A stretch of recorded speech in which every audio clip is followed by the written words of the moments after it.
Indonesia has various cultures from its local ethnics. Each region has its different characteristics.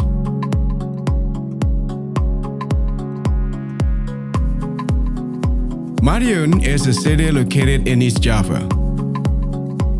Its motto as Kota Gadis, Perdagangan, Pendidikan, dan Perindustrian, Universitas PGRI Madiun UNIPMA plays a major role to develop the quality of education both nationally and internationally. Universitas PGRI Madiun UNIPMA has achieved some award, winning the award of Top University Aku from Cooperative 7, getting institution accreditation B, winning national competition grants, and many more.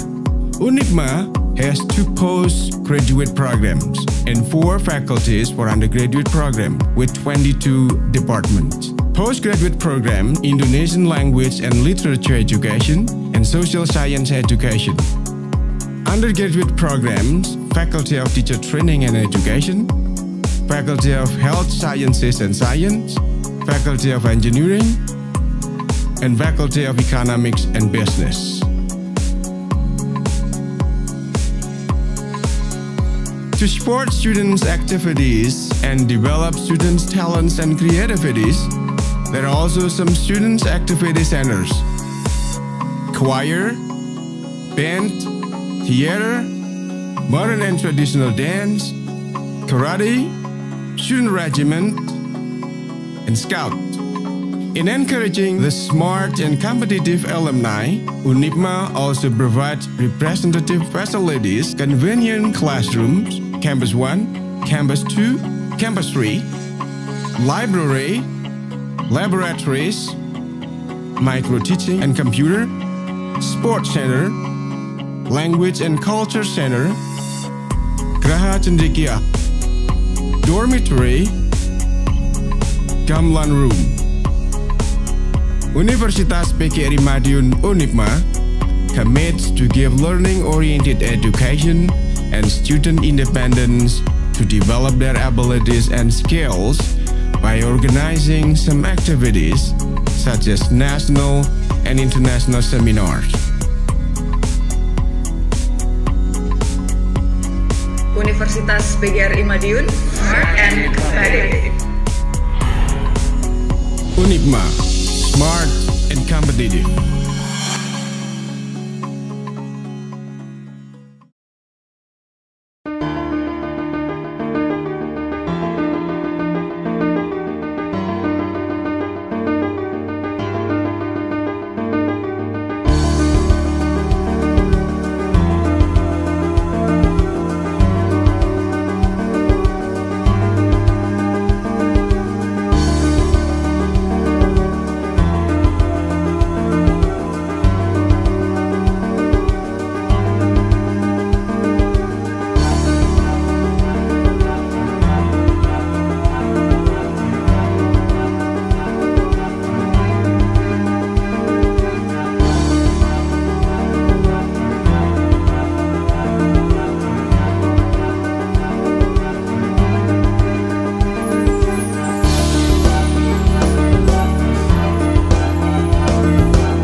Part of this university offers me a chance to develop myself internationally for both academic and non-academic skills. As an example, I joined footwork FLTA, so this Indonesian language at Columbia University, USA. In addition, I succeeded in finishing PhD bridging program at Victoria University of Wellington, New Zealand. UNIPMA facilitates students to be a competitive global citizen by providing qualified infrastructure, human resources, and international access and programs.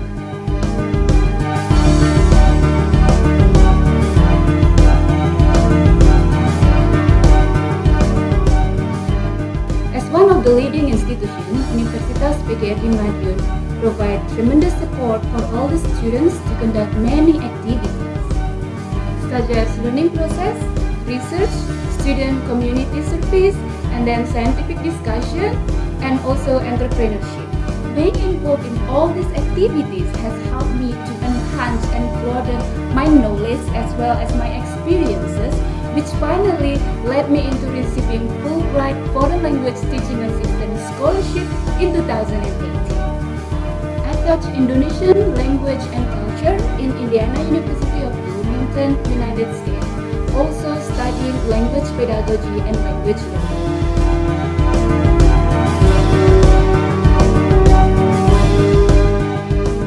During C-Teacher projects, Universitas PGRI Madiun has granted me abundant support, emotionally and financially. In joining this exchange program, I've been given the privilege to practice my teaching skills in the best way possible in Valaya Alongkorn Rajabat University in Thailand. I also got to meet new people, broaden my horizons, and also enrich my international understanding.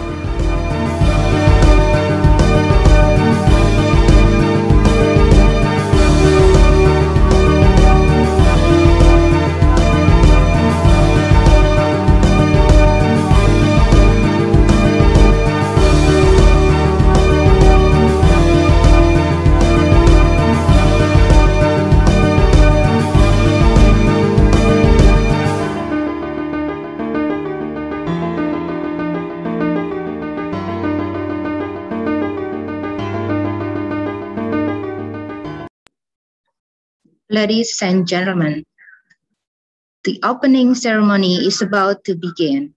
Please be ready. Good morning. I'm delighted to welcome you to the Second International Conference on Education and Technology 2021, Universitas PGRI Madiun, Indonesia. Director of Universitas PGRI Madiun, Indonesia, Professor Parji. Professor Michael Murcovic, TU Graz, Austria. Professor Shiro Ojima, Yokohama National University, Japan. Professor Tom Lowrie, University of Canberra, Australia. T.S. Dr. Faridah Hanim Yahya, Universiti Pendidikan, Sultan Idris, Malaysia. Dr. Lawrence Eclarin, Mariano Marcos State University, the Philippines. Dr. Siska, Desy Fatmarianti, M.Si, Universitas Muhammadiyah Purworejo, Indonesia. Dr. Dwi Setiadi, MM, Universitas PGRI Madiun, Indonesia. Distinguished co-hosts, delegates, respected guests, presenters, participants, ladies and gentlemen. Universitas PGRI Madiun has held this conference in biennial. The conference provides a forum for stock-taking and knowledge exchange among scholars all over the world, which concerns on science, technology, engineering, and mathematics. Researchers and experts are encouraged to adjust to the change of context over time for the sake of serving the learners. It is necessary to keep up to date with recent development in education, technology, research, and publication.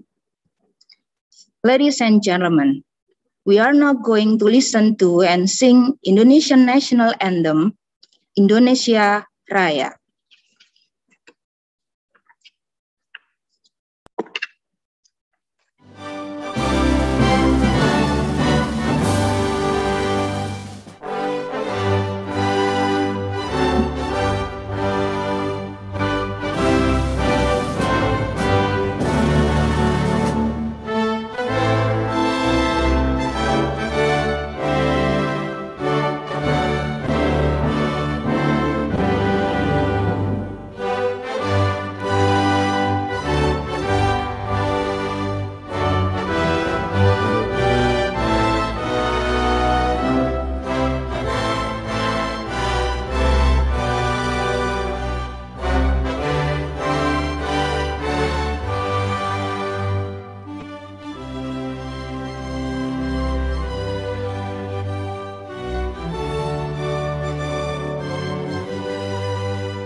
Thank you, ladies and gentlemen.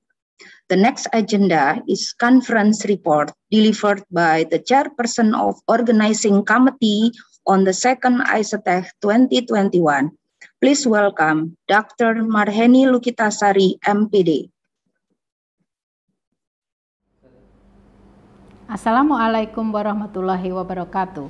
Good morning, ladies and gentlemen, distinguished keynote speakers, invited speakers, and participants. It is with great pleasure that I welcome you to the second International Conference on Education and Technology 2021, or ICETECH, hosted by Universitas PGRI Madiun. In line with the Independent Campus Program of the Indonesian Ministry of Education, we present ICETECH 2 in 2021 is the second international conference after ICETECH 1 in 2019. Aims of this conference are to share information and research development on STEM-based education and technology during the COVID pandemic. The scopes of the paper in this conference are varied related to physics, mathematics, chemistry, educational science maths, STEM-based education, and applied science. Cause pandemic make many changes and which affected the concept of the event, the form of agenda, themes, and types of research. Thus, all of these event activities will take place on the digital platform and held for 2 days on August 25 and 26. In this opportunity, I would also like to thank Rector of Universitas PGRI Madiun, Vice Rectors, Head of Burus, Deans, and Committee. Also, we are very proud and grateful for the keynote speakers who participated in this event, who are experts in their fields. Professor Dr. Michael Murcovic from TU Graz University, Professor Shiro Ojima from Yokohama University, Professor Tom Lowrie from University of Canberra, and Professor Parji from Universitas PGRI Madiun. Then, our greatest gratitude to the invited speaker, Dr. Lawrence Eclarin from Mariano Marcos University, Dr. Faridah Hanim Yahya from Universiti Pendidikan Sultan Idris, Malaysia, Dr. Siska Desy from Universitas Muhammadiyah Purworejo, and Dr. Dwi Setiati from Universitas PGRI Madiun. Also, thank you very much to co-hosts. They are Universitas PGRI Semarang, Universitas Muhammadiyah Purworejo, Ilocosur Polytechnic State College, Mariana Marcos State University, Iloilo Science and Technology University, Universitas Cendrawasih, and STKIP PGRI Jombang. I also thank you to presenters and participants for their dedicated support in making this conference possible. It is also a pleasure that we have around 85 papers submitted, both national and international researchers from Austria, Japan, Philippines, Thailand, Malaysia, and Indonesia joining this whole series of events to share their thoughts, knowledge, and argumentation with us. Your contribution to sharing knowledge, innovation, and building communication based on education and research technology is a strength and hope for the future. Therefore, I hope that there will be detailed and in-depth discussion regarding the topic in the Zoom breakout space so the latest information and development for science can be obtained. I hope that this event can be successful with all of your support. I really hope this conference will be a forum to support new researchers and academicians within the fields of study that it concerns. And I'm very happy to also convey information to all of you that we are planning to hold ICETECH 3 on the same date in 2022. And of course, we are waiting for you all at the event. Finally, I wish you happy joining this conference. Thank you very much. Wassalamualaikum warahmatullahi wabarakatuh. Distinguished guests, presenters, participants, ladies and gentlemen, we have now come to a very important part of today's ceremony.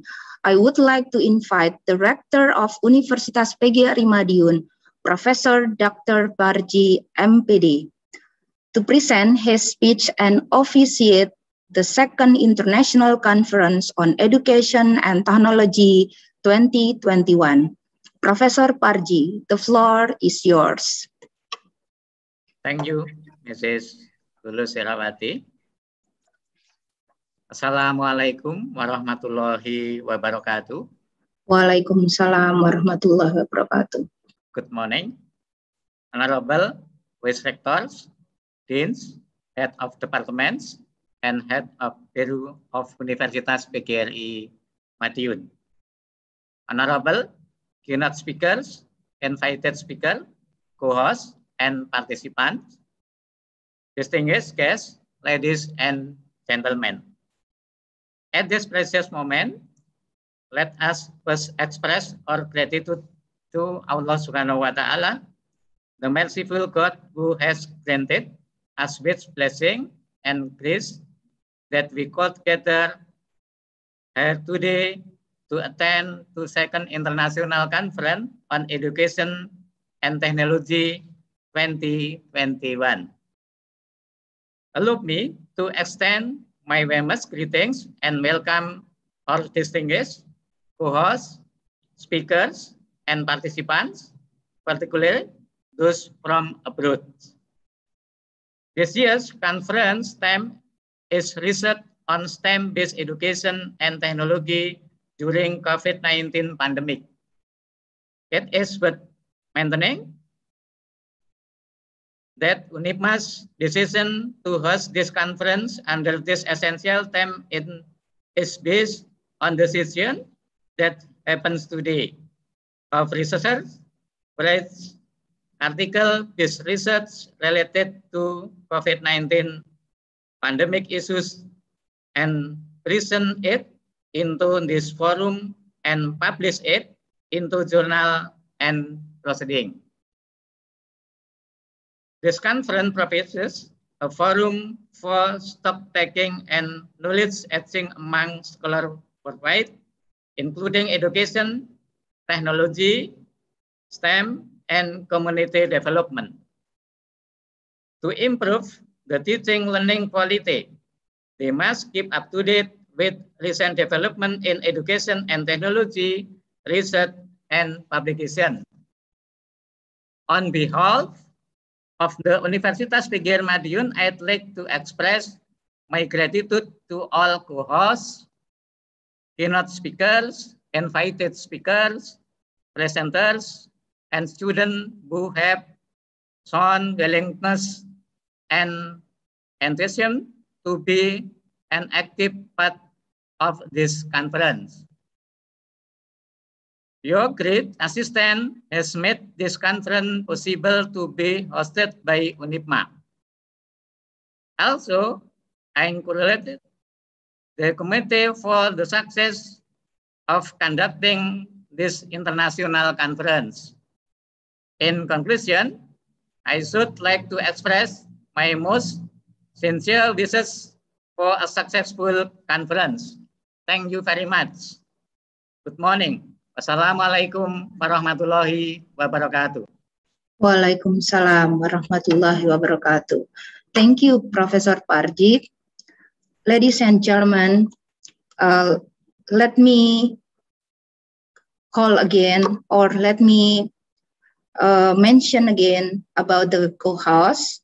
In this ICETECH 2021, we have some co-hosts from Indonesia and abroad also. The first is Universitas Indraprasta PGRI, and then STKIP PGRI Jombang, Universitas Muhammadiyah Purworejo, Universitas Cendrawasih, Universitas PGRI Semarang, Ilocosur Polytechnic State College, the Philippines, and then Mariano Marcos State University, And then the last is I1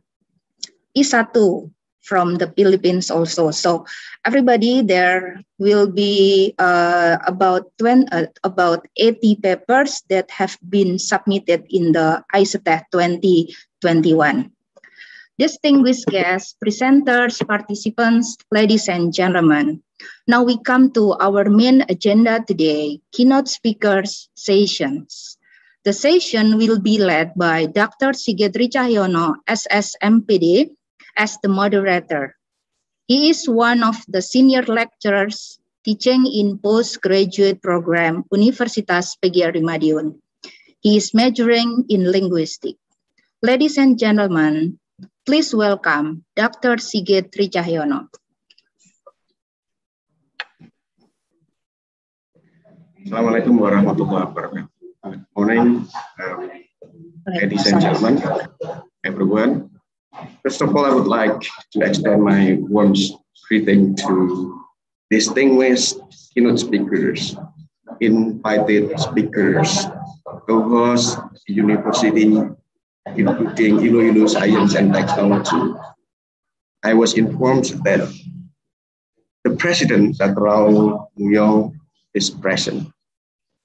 Thank you, Dr. Muyong, Mariano Marcos State University, Ilocos Polytechnic State College, all the three from the Philippines, plus Universitas PGRI Semarang, Universitas Cendrawasih Papua, Universitas Muhammadiyah Purworejo, Universitas Indraprasta PGRI, STKIP PGRI Jombang.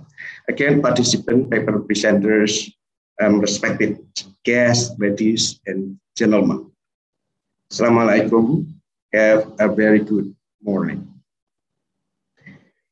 Welcome to the second International Conference on Education and Technology, ICETECH for short, the second 2021.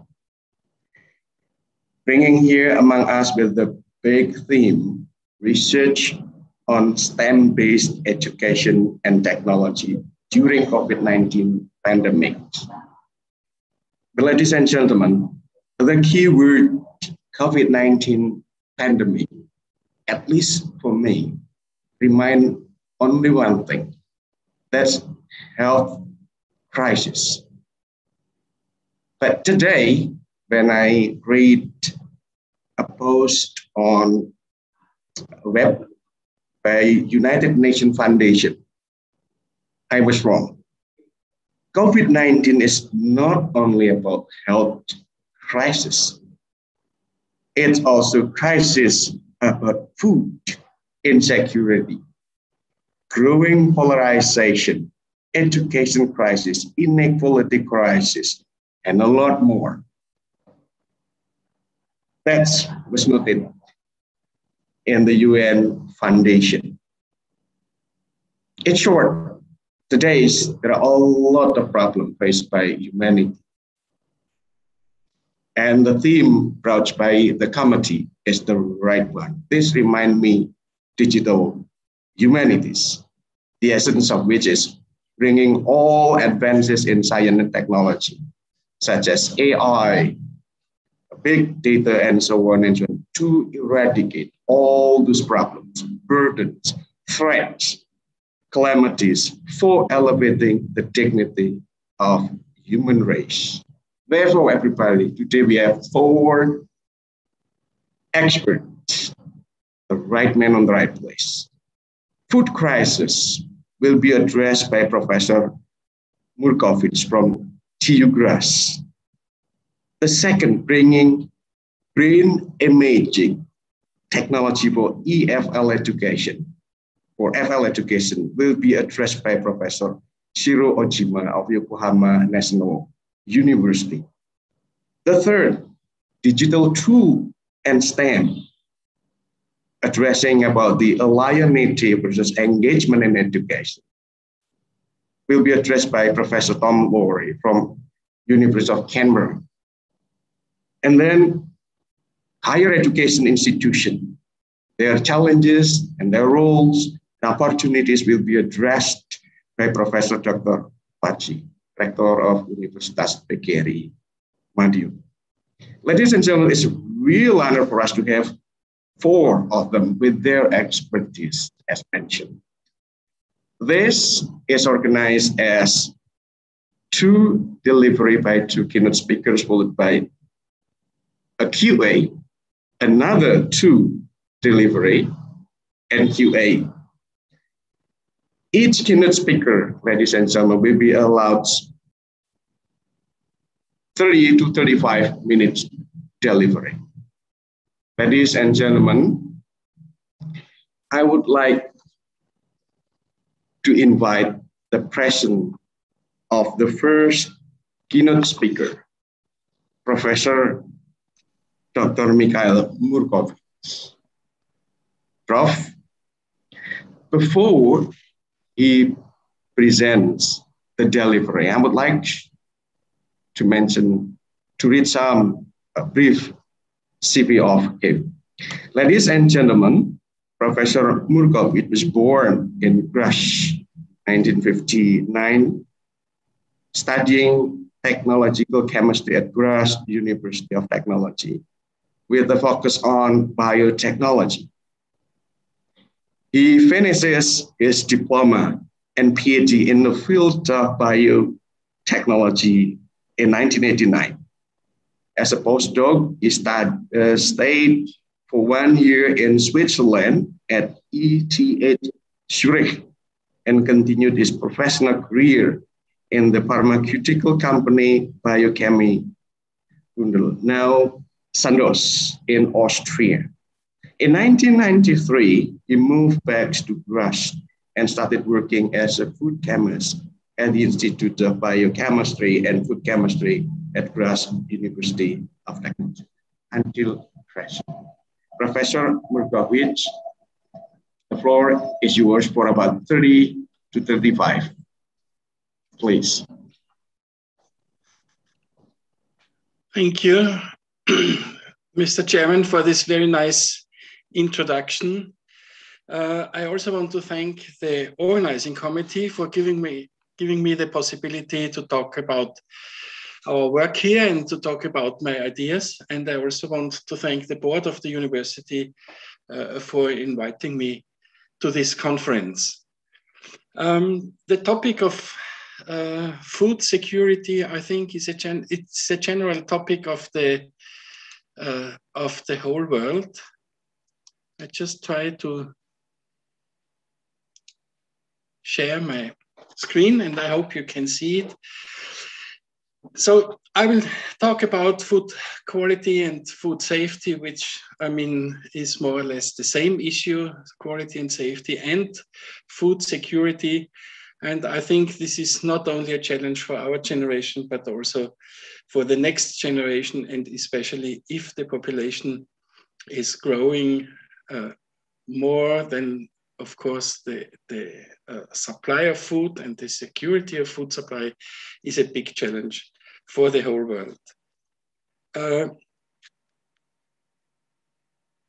Maybe to give you an idea of some of these problems that have to be considered when we talk about food security, and just to give you an idea, maybe the first point that I put here is that we need a lot of water for production of food.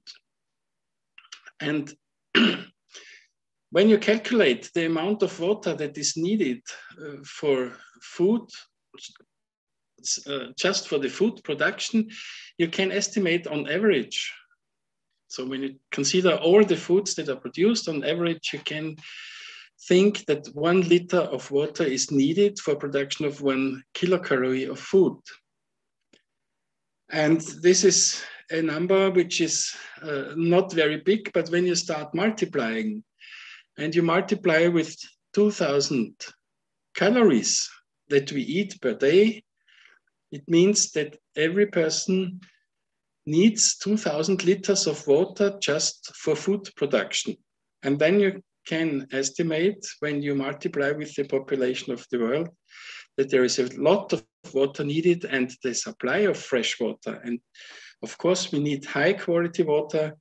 meaning drinking water, sweet water, fresh water with high quality, then you can think that these water resources might be limited in the future and we will not have enough water. So we have to consider that this is one of the big issues for the future. Another point when we talk about food security is that part of the harvest that is produced is destroyed by microorganisms.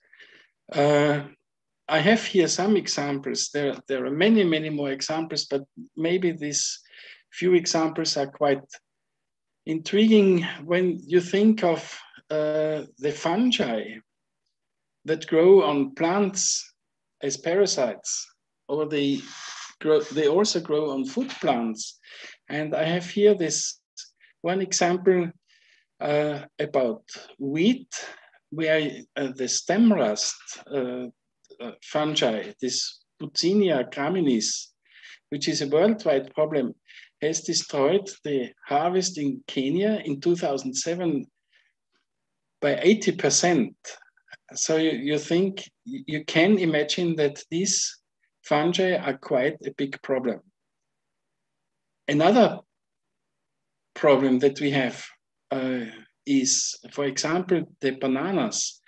And in banana production, we have a problem with Fusaria, different species of Fusaria, and the one which is shown here is Fusaria oxysporum, and this is the fungi that is inducing this Panama disease, and the Panama disease destroys all the banana plants in large areas worldwide.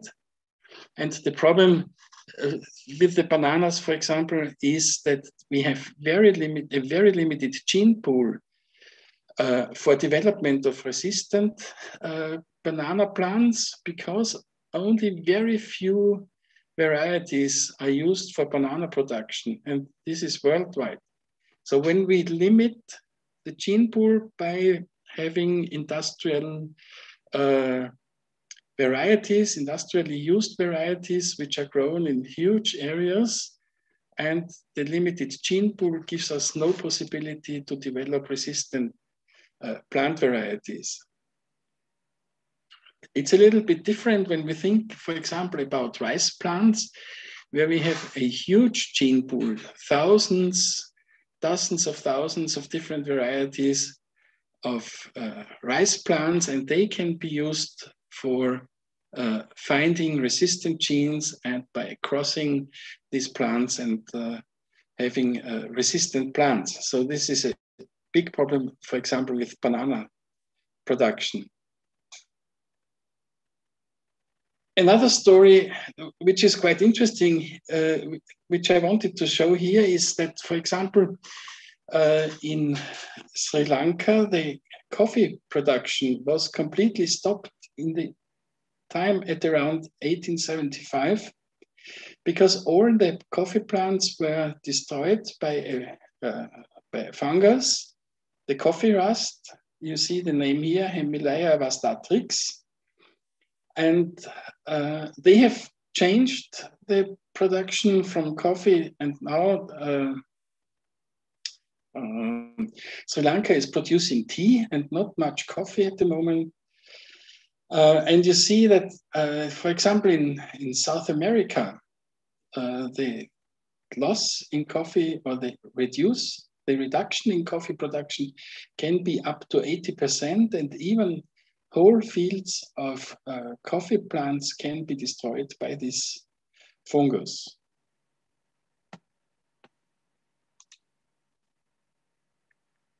Another problem with food security are these insects. They feed on the plants, they feed on the seeds.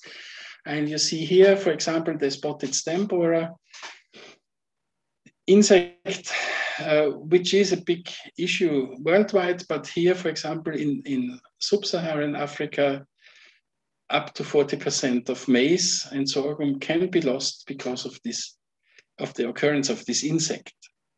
Another one which is shown here is an insect which is originally from Mexico, where it appeared, and it was also distributed worldwide, and it attacks mainly maize before the harvest and after the harvest and during the storage. So if we don't have a proper storage, and this insect can live on the maize, and the loss could be up to 60%, for example.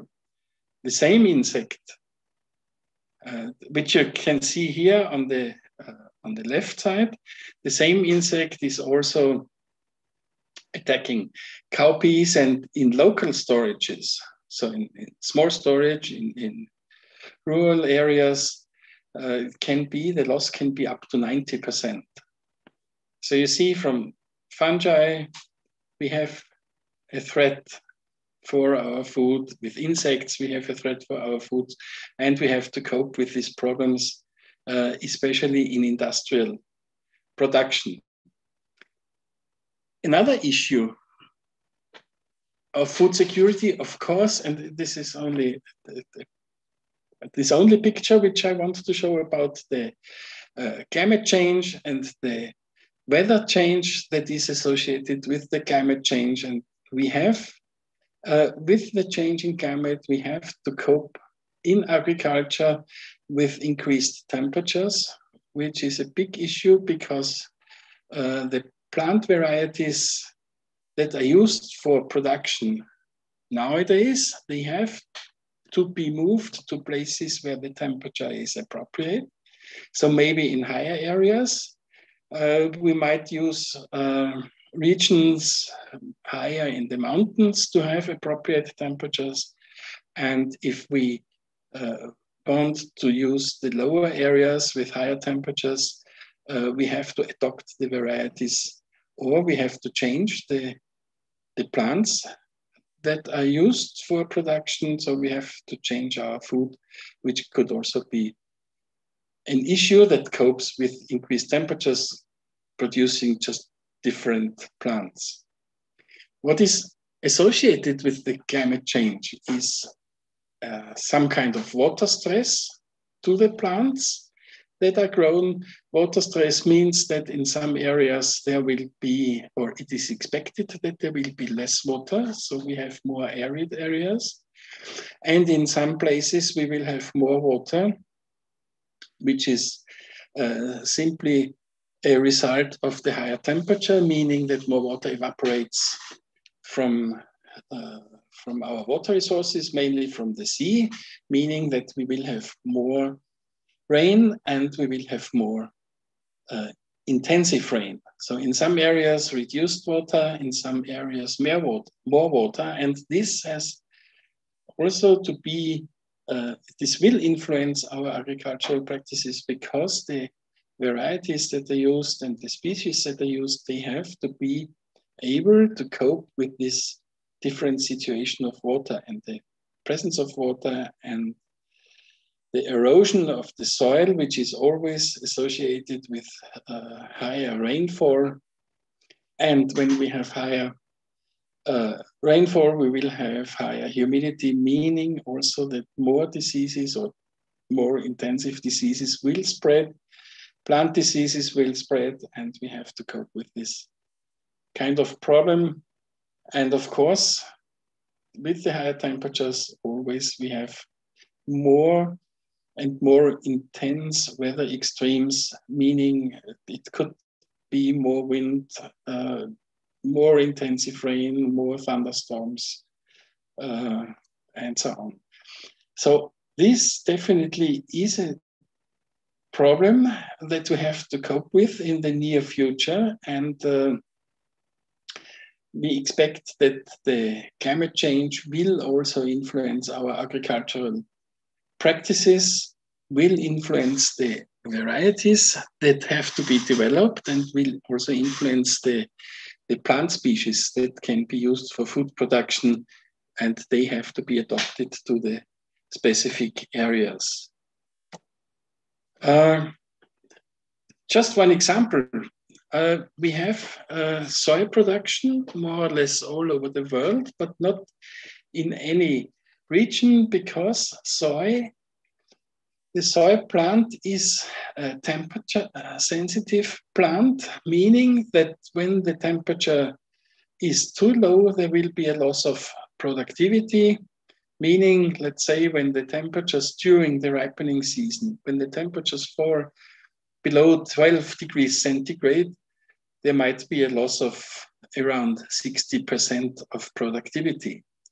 So in regions where the temperature can be lower during the night, there is only a limited possibility to grow soy. On the other hand, soy is a light-sensitive plant, meaning it's a short day crop and it cannot be grown in any areas. So there is a limited soybean production, for example, in tropical areas where we have 12 hours daylight, 12 hours night, and this is not optimal light for the soy plant. So if we want to produce more soy, if we want to use more agricultural land for soy production, we have to adopt the soy. We have to breed new lines which are maybe less light sensitive. And there are some soy varieties already on the market that are not as temperature sensitive as the traditional soy plants. Because, for example, here in Austria, we have this problem, and there have been developed some soy varieties which can grow or which can produce beans at lower temperatures. Yeah, this is on one hand the problem of food security, the problem of production of enough food for the population of the countries, of specific countries, and of course for the population of the world. On the other hand, we have to cope with problems that are a question of food safety, as it is shown here. Food safety is a very, let's say, critical issue which is reflected in the food laws. Practically all over the world, we have the same idea of the food law, that food in general has to be safe. It should not be toxic. It should not induce any disease or whatever. So I think this is a very basic principle, that food is safe and is not a threat to our health. However, as you can see on this picture here, we have a lot of problems with food safety, because it's very simple, because it's not only the humans that like the food, but it also is also the other organisms living in the world that live on our food, and some of them are necessary for food production, as we use, for example, lactic acid bacteria for stabilization of food. And there are also organisms, especially the microorganisms, that can be a threat to our health. I have mentioned here a very few bacteria which are commonly problematic, and the first one is the Salmonella. I don't have numbers about other countries, but here in Austria, we had around 11,000 cases of Salmonella in the 1990s. And salmonellosis is a very severe disease, meaning that you have abdominal pain, diarrhea, vomiting, more or less for 2 weeks. And you can spread the disease to other people, so via food or via contact to food or some other ways. Salmonella can be transferred. And in Austria, we had a very, very strict program on the hygienic issues related to Salmonella. For example, practically every chicken is vaccinated against Salmonella. We had introduced a lot of hygienic measures in food production, in food processing, and in cooking. And today we have reduced from the number of Salmonella outbreaks from 11,000 to around 2,000 per year. So this is a big issue. And of course, we want to try to reduce the Salmonella further. On the other hand, the Campylobacter is increasing. In the 1990s, there were practically no infections with Campylobacter, but very limited contamination. But this was increasing since that time. And today, for example, we have around 8,000 Campylobacter outbreaks in Austria. So it's a big issue. We have similar symptoms to Salmonella, but less severe. So it's, let's say, compared to Salmonellosis, Campylobacteriosis is around 1 week of symptoms, and then they can disappear. On the other hand, when we talk about Listeria, which is not a big issue, I mean, the disease is very severe, but we don't have so many cases on Listeria. On the other hand, when you consider that around 30% of the people who are in contact with Listeria will die, this is quite a big issue.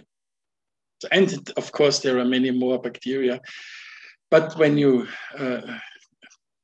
look at the numbers, we have very few cases on Clostridia botulinum. We have very few cases on E. coli and so on. So the main issue is Campylobacter and Salmonella.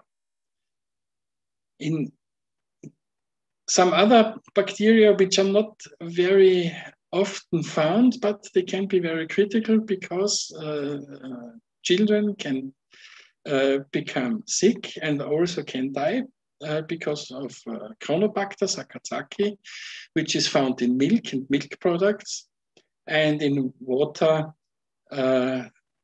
different strains of Legionella might be a problem. We regularly have a problem with this, especially when water is not used for cooking, but if water is used for washing and for showers.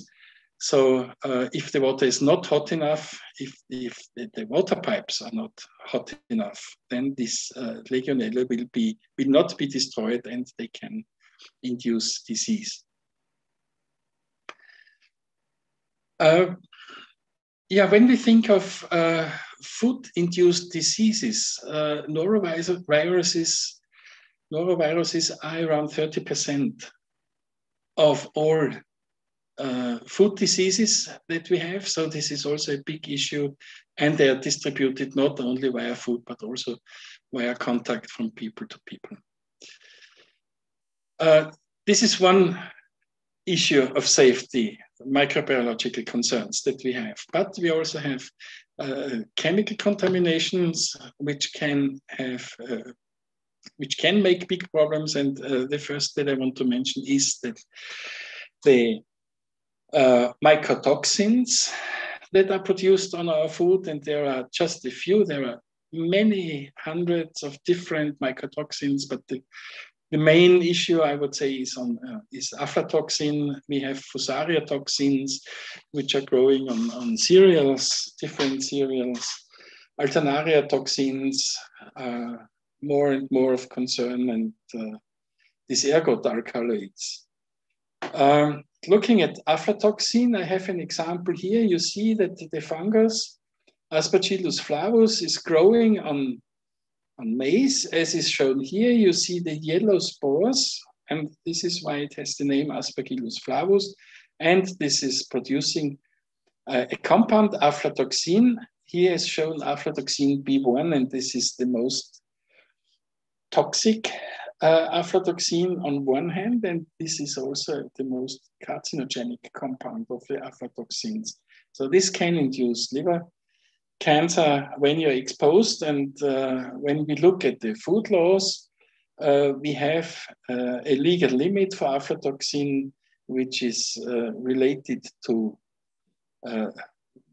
as it is occurring mainly in nuts and in cereals, we have this legal limit on the nuts and cereals. They also, Aspergillus flavus can also grow on other fruits, and you find it on dried fruits and so on. So it needs warm climate or even hotter climate and humidity, high humidity, and then aflatoxin is produced and is contaminating our food.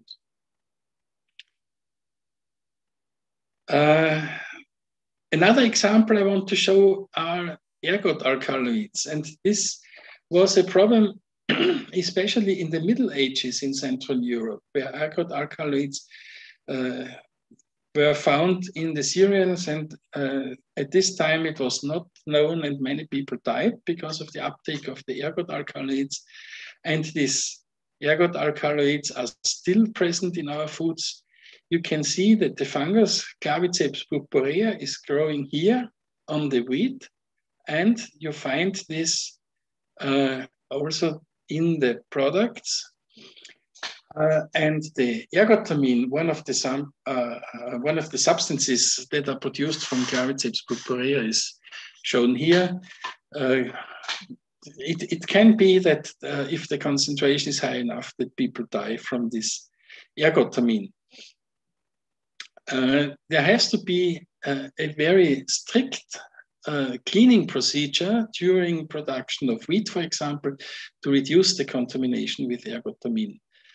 This is possible, and wheat is practically free of this Claviceps purpurea and the ergotamine, but you have to be extremely careful during the purification of the cereals. Yeah, with modern changes in food production and in our nutrition, we have also the problem that algal toxins can occur. They can be found in the sea water and contaminate fish, or they can contaminate also fresh water. We have one example here of the algal toxins. This is azaspiracid, which is quite a complex substance. So the disease can be extremely severe, very painful. It can affect the kidneys, and you can lose blood via the kidneys in the urine. So very severe disease. Another one, especially with the fresh water, is from the blue-green algae that is produced here. You see in the algal bloom the picture, a lake which is full of cyanobacteria, and they can produce, some of them can produce microcystins, also very toxic compounds. And you see the concentrations when you look in this in the organisms living in such a lake where we have the algal bloom. We can have high concentrations of the microcystins, meaning that this fish can become toxic, and we have to be very, very careful with contamination of our food with the algal toxins. Yeah. Then food safety, you see the emission from the industry and from households. So we have, let's say, polychlorinated biphenyls, for example, can be emitted from the industry, and they fall out on the food plants in the agriculture areas, which are around the industry. Fluoride from aluminium, for example. And so industrial emission can lead to contamination of food. And then we have the possibility of contaminations from the soil. We have naturally occurring toxic elements in the soil. And maybe you remember the issue with arsenic in drinking water. big issue worldwide. It's not only in Bangladesh, from where we know it. It's in many other countries also a problem. When you look at the data that were published recently, that, for example, in Greenland, because of the melting of the glaciers, a lot of mercury is leached and is transported from the melting water into the sea. For the moment, I think we don't know what is happening to this mercury. If it is, if you find it in the sediments of the sea, or if you find it in the organisms in the sea. We have, for example, the problem that tuna fish in general is highly contaminated with mercury. And mercury meaning that the recommendations of the WHO are that the uptake of tuna fish should be limited to once a week, so that the exposure to mercury is limited. Yeah, and when we talk about safety, we also have the problem of some inherent toxins in the food plants. When you think of potatoes containing solanine, beans contain lectins that have to be removed, and so on. Cyanide is also mentioned here. Cyanide is present, for example, in cassava, and this can lead to a chronic toxicity with cyanide. So you have to prepare cassava properly. You have to remove during cooking, during processing, you have to remove the cyanides to have a safe product. Yeah, but I don't want to finish my lecture without talking about food quality as we think that food should be, because we need food for eating, and food is not only the supply of energy and nutrients, food is also some kind, or could be some kind of pleasure, because it tastes nice, it looks nice. This quality of food is somehow, let's say, defined by, we have here the nutritional quality, meaning that sufficient nutrients should be supplied by food, that we can have our normal life functions and proper growth and development. So food has to contain enough energy. We have a proper composition of amino acids, sufficient vitamins, elements, trace elements should be present, and this is defined by the nutritional quality. And then what is also very important for eating food is the sensory quality. Sensory quality means that we have a lot of sensors in our body that interact with the foods. So we have sensors that can sense texture, tactile sensors. Of course, we can smell, we can taste the aroma and the taste, we can see the color. And with this, let's say, we could describe some kind of sensory quality. And when we talk about food technology, food processing, we have the quality of technological parameters, meaning that, for example, the food should be stable for transporting, it should be stable for storage, the physical properties and the chemical composition, they should enable proper processing. Also, the shape is very important, especially for packaging. And you see, we have many, many more types of quality that can be related to food. I have here one example when we talk about food quality, and I mean, we could talk about quality of practically every food. I have here the coffee as an example, because coffee is so interesting. The processing of coffee is interesting, and the preparation of the coffee brew. And we have this enormously intensive aroma of coffee, and you can look at the composition of green coffee, this very nice green, very hard, elastic beans. You see the composition, we have up to 9% of carbohydrates. We have carbohydrates, mainly sucrose. We have the amino acids, lipids, phenols, alkaloids. We have polymeric carbohydrates and so on. During the roasting process, there is a very, very complex reaction. Thousands of parallel reactions are taking place, and we have the formation of this intensive brown color. We have, of course, during the roasting, we have a loss of water. We have the formation of smoke. We have this aroma, intensive aroma. More than 1,000 compounds have been identified which are odor active, and we have many known and unknown reaction products. And we also have the problem of formation of carcinogenic compounds.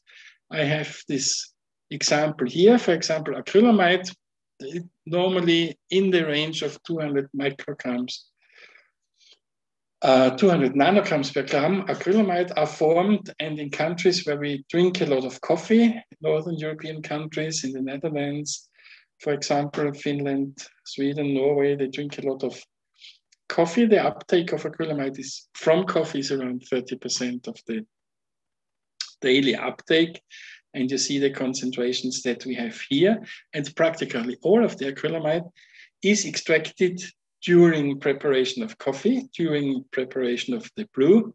And you have, because it's so water soluble, and you have it then in the coffee cup that we drink. And this is independent of the way we prepare coffee. And I have just 2 examples here to finalize my lecture with this fantastic, I would say, this fantastic picture of coffee. We have 2 different, principally 2 different ways of preparing coffee. One is by using filtering, meaning paper filters, and during this filtering of the coffee, all the oil is removed from coffee because it sticks to the paper, and you have a clear liquid, I mean, dark brown, but clear liquid. And the lipids are removed from the coffee. This is completely different when we think of espresso coffee. And espresso coffee means that we have standardized, Italian coffee, standardized, is extracted at 90 degrees centigrade, water 90 degrees centigrade, 15 bars, and the flow of 1 milliliter per second.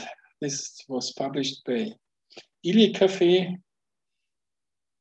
as a standardized coffee extraction process. And this is very nice because during this process, the lipids are extracted, and this forms a very nice emulsion, giving the coffee a smooth texture. And in combination with the polymeric carbohydrates, or the reduced size polymeric carbohydrates, because roasting reduces the size of the polymers, this forms this fantastic foam that we have on top of the coffee, which is called crema. And with this, I want to thank again to have the possibility to present some of my ideas. And I want to thank you, the audience, for attending this lecture. And I hope there was some interesting information for you. Thank you. Thank you, Prof. Murcovic. You spent exactly as scheduled, 35 minutes. Ladies and gentlemen, that's the delivery by Professor Murcovic, addressing the topic about food safety, quality, and security. Ladies and gentlemen, we come to the second.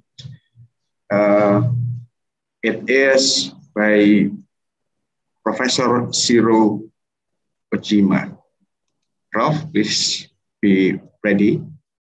Ladies and gentlemen, let me read a short biography of Professor Shiro Ojima. After graduating from Yokohama University in Japan, Prof. Shiro Ojima moved to the University of Melbourne in Australia and obtained a BA degree with honors in applied linguistics. He then started his PhD research on second language acquisition at the University of Essex in the UK and received his PhD in 2005. He received training on brain science at the National Institute of Psychological Sciences in Japan and worked at Tokyo Metropolitan University and University of Tokyo before becoming an associate professor at Saga University. He is currently a professor at Yokohama National University and studies second language acquisition. He received the Best Teacher Award from the university in 2020. That's a short biography of Prof. Shiro Ojima. Prof, the time is yours. Please take the floor for about 30 minutes. Thank you, Prof.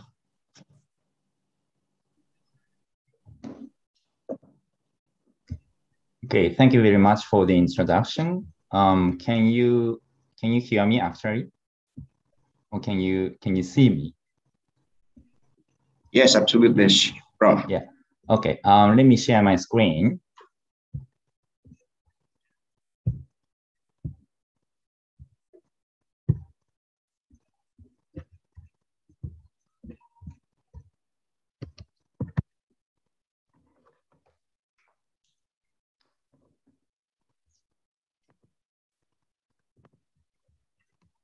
Okay, thank you very much for the introduction again. And I want to thank the organizers for this wonderful conference, for giving me this opportunity, this great opportunity to be able to talk to you about my research and my students' research and my colleagues' research actually.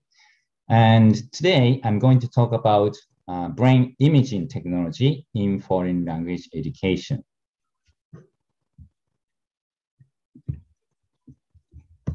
Can you actually see my face? I can't see my face. My face doesn't come up, but I hope you can hear me at least.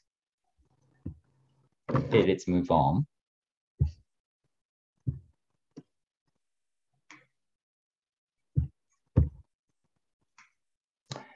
Yeah, I just want to introduce my laboratory at Yokohama National University. So we study the mechanism of how people acquire a second language or a foreign language. For example, English is my second language. And we are particularly interested in,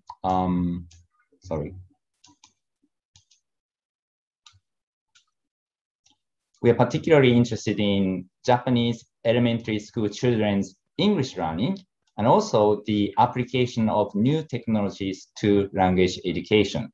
So we are interested in things like automatic grammar checker, automatic speech recognition, machine translation, online videos for flipped teaching, and computer-mediated communication.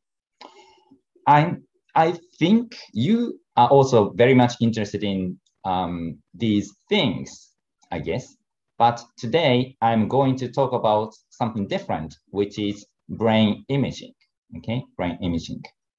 So this is the technology of visualizing the brain activity, okay? So this is the contents of my talk today. So I'm gonna talk a little bit about what brain imaging is. I will give you a few examples, and I want to talk about how I tried to go out of a research institute and to apply this technique to education.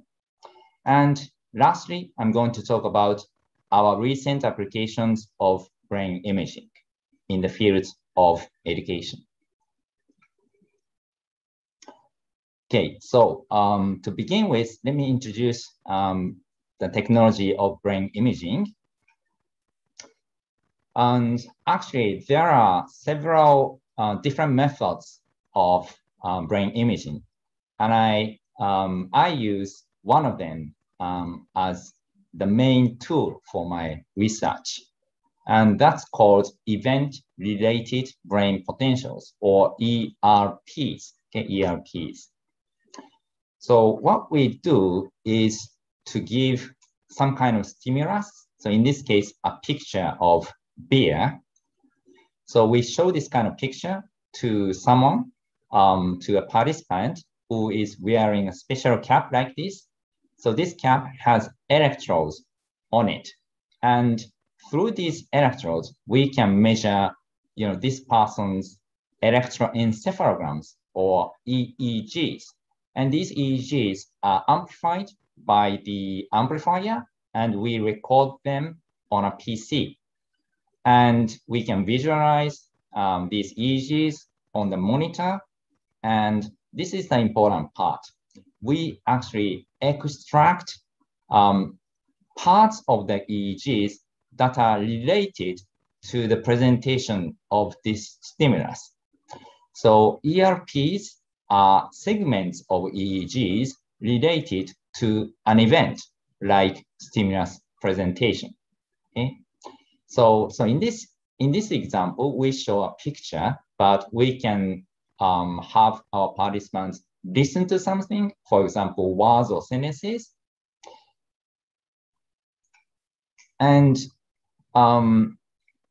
this thing called the N400, this is an example of language-related ERPs.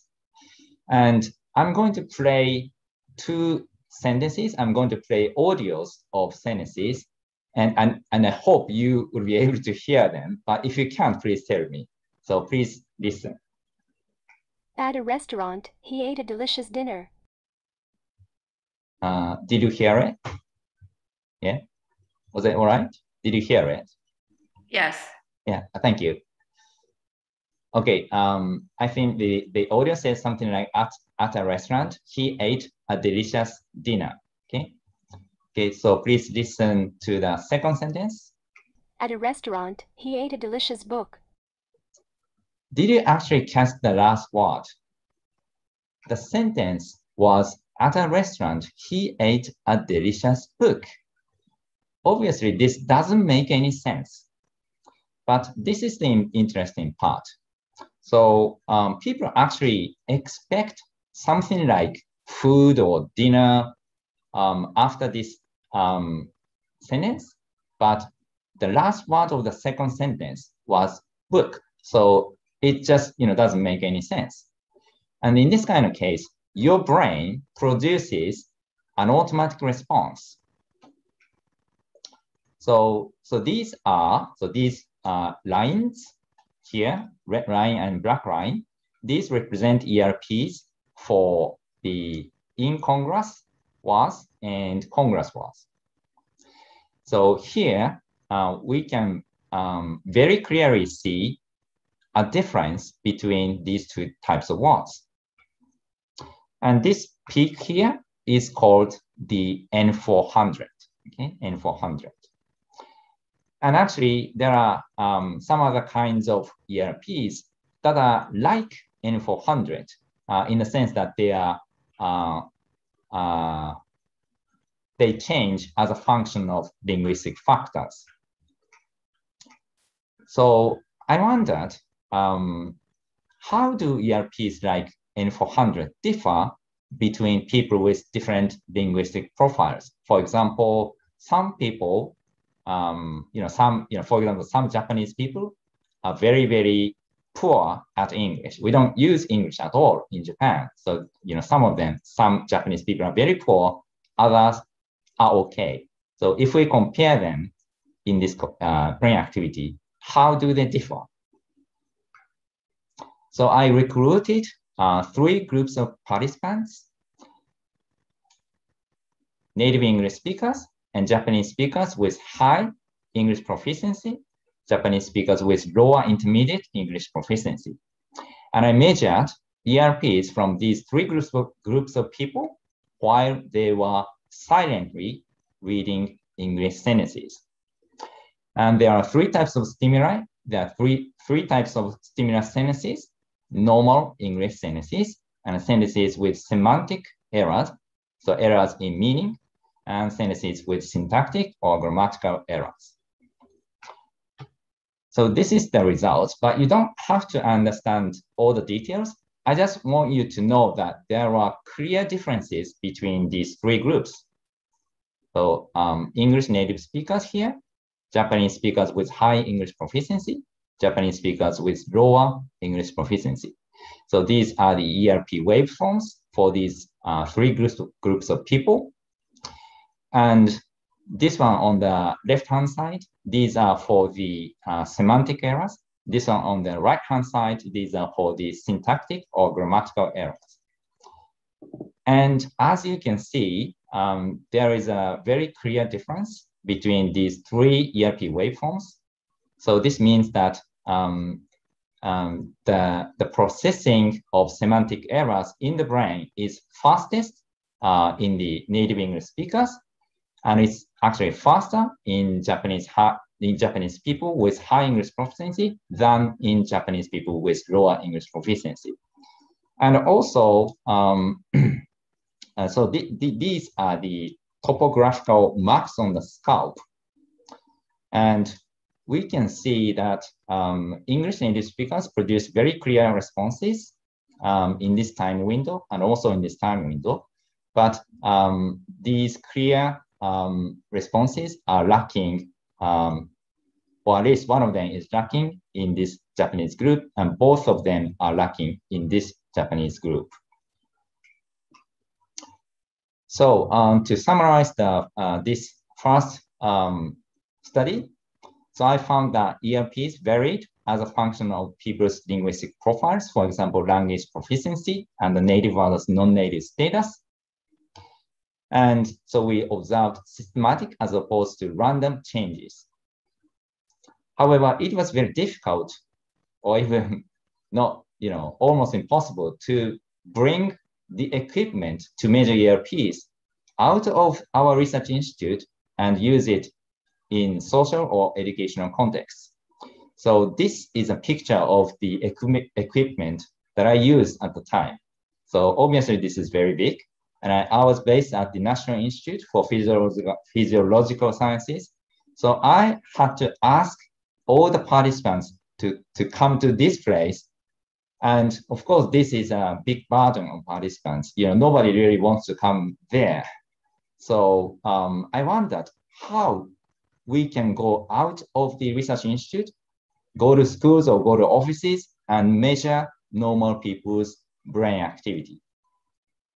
Actually, that was the key to applying this kind of technique in more social contexts. So I try to go out of my research institute, my university, and go to schools in this next generation research. So at this time, I was based at Tokyo Metropolitan University, and I was given a really, really wonderful opportunity to get involved in this huge project. So actually, over 500 Japanese elementary school children took part in our project. So we recruited these many children from 7 elementary schools in Japan. 3 of them had English education, 3 of them didn't, and 1 of them was an immersion school where subjects were taught in English. And we employed a longitudinal design. So we followed the same children for 3 years. Okay? And this was probably the most important technological aspect of our project. So we designed and developed a special track for brain imaging at schools. I actually designed this exterior and also the interior, and I went to a driving school to obtain a special driver's license to drive this kind of large trucks. So I drove this truck and went from the university to local schools and measured many children's brain activity. And this truck had a Eeg Shield Room. So this is a special room that was necessary to measure brain activity, EEGs. without getting electric noise. So if we don't have this, we usually get a lot of electric noise. And at the time, the EEG recording device was quite small, but this room was quite big. So we just can't bring it to schools. We needed something like a truck, okay? And we also use another kind of brain imaging technique called NIRS, near infrared spectroscopy. I'm not really going to talk about this today. So this is the interior of the truck. So we had a Eeg Shield Room. We had the equipment for NIRS. And so this is me sitting there, and this is an elementary school child. And this is one of the findings. Again, you don't have to understand the details. I just want you to understand that ERPs from children systematically changed as their English proficiency increased. And also, we were interested in the ARIA, the better hypothesis for foreign language learning, because many people believe that if you start foreign language learning earlier in your life, like, you know, when you are very young, you get better. So we tested this hypothesis, but our conclusion is that starting earlier is not necessarily better. So our data didn't really support the earlier, the better hypothesis. So to summarize this second generation research, we succeeded in measuring the brain activity of a huge number of children at school. Sorry, phone call. ちょっと今時間ダメなんです。またお話ししてください。I'm sorry. And children's brain activity changed as their second language proceeded. So, as their English proficiency increased, their brain activity changed systematically. And the earlier the better hypothesis was not supported by our data. And actually, in this sense, our research rang an alarm bell against lowering the starting age of English learning in Japan. And actually, Japan's Ministry of Education took notice of this research. And so they are trying to lower the starting age at the time, but they actually decided to delay the decision. And I heard that part of the decision was actually this research. So in this sense, brain imaging research provided real educational implications. But of course, there was a problem. I think some of you, have been wondering how much the track was. So the cost of this special brain imaging track is just too expensive. It's just too much. So it's about 60 million Japanese yen. And if my calculation is correct, it's 8 billion Indonesian rupiah. So it's simply too expensive. So we are just very lucky to have that kind of thing. So lastly, let me talk a little bit about more recent applications of brain imaging. So I'm involved in this team of researchers. So some of them are from the National Institute for Communications Technology, and others are from another university, and others are from companies. And central to our research is this new EEG recording device using active electrodes. So in the past, we only had passive electrodes, but these days we have active electrodes.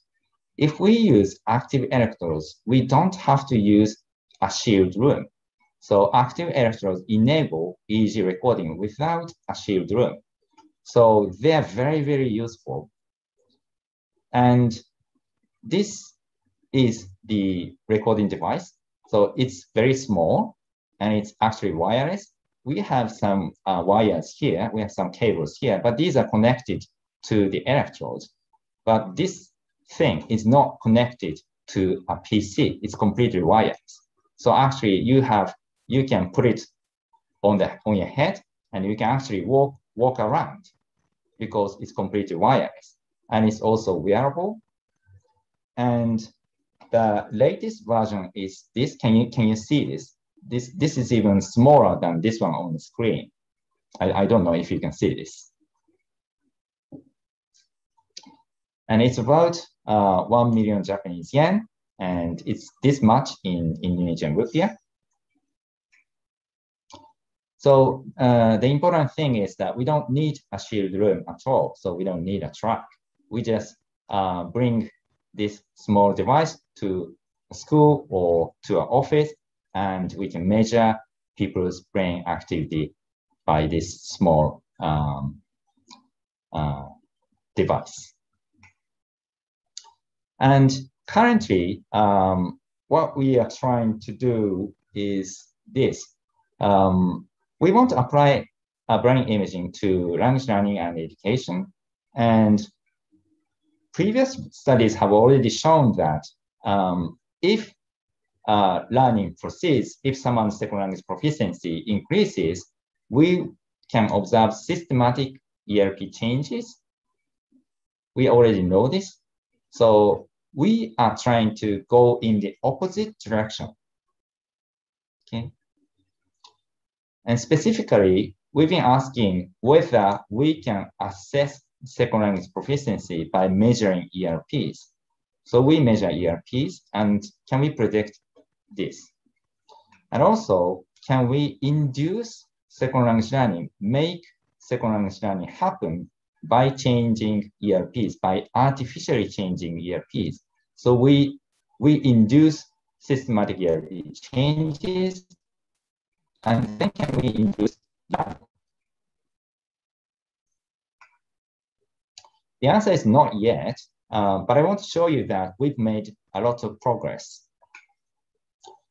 So the first study I want to show you is this. This is about assessment of language learning. So the issues here are whether the previous findings are replicable. Can we replicate them outside a special environment like a shield room using our new EEG recording device? And can we also shorten preparation time and reduce the burden on the participants? This is also very important if we want to go out of our research institute and go to schools and offices. And the answer is yes. And can we use ERPs to practically assess second language learning or second language proficiency? The answer is no, not yet, but I want you to understand that we've made a lot of progress. So in this experiment, 86 healthy Japanese adults took part, and then divided into 3 groups based on their English proficiency. So high score group, medium score group, and low score group. And these are the experimental stimuli. So we use pictures and spoken English words. And these English words had 5 levels of difficulty. And we took these from this very famous test called Peabody Picture Vocabulary Test. So there are 5 levels for the English words. And these 5 levels indicate when native English speaking children acquire the words. So for example, level 1 words are very, very easy and basic, and they are acquired at the ages of 2.5 to 4 years old. And this level 5 words are very difficult, and they won't be acquired until around 17 years old. And there are 2 different conditions. So in the congruous condition, in the match condition, the picture and the word, spoken word, matched. So first we showed a picture, and then the participant heard a word. So in this case, in this congruous condition, match condition, the picture and the word matched. In the incongruous condition or in the mismatch condition, the picture and the word didn't match. Okay. And I want you to experience this. So I'm going to show you pictures and play audios. Ball. Departing. Ruler. Isolation. Athlete. So I think some of them, some of the pictures and the words matched and others didn't match, and it was very obvious to you, I hope. And these are the specific parameters for EEG recording and analysis. Again, you don't have to understand these. I just want you to understand that we conducted this experiment in an office without using a shield room. And these are the data. So here we have the high score group, medium score group, low score group, and we have 5 different levels of words. As you can see, the ERP for the incongruous word and ERP for the congruous words, blue line. So they clearly differ for all these 5 levels in the high score group. However, these difficult words didn't really show any differences, statistically significant differences in the medium score group and low score group. And also, this N400 component appeared a little earlier for the high score group, at least for the level 1 words and for the level 2 words than in the medium score group and low score group. So this table summarizes the significant differences, and the point is that we could, so these data are consistent with previous findings. So whereas the N400 can be seen for all five levels in the high score group, it is only found for word levels 1 to 2 in the medium and low group. In the high score group, levels 3 to 5 elicited late responses only. And these are consistent with what is previously known.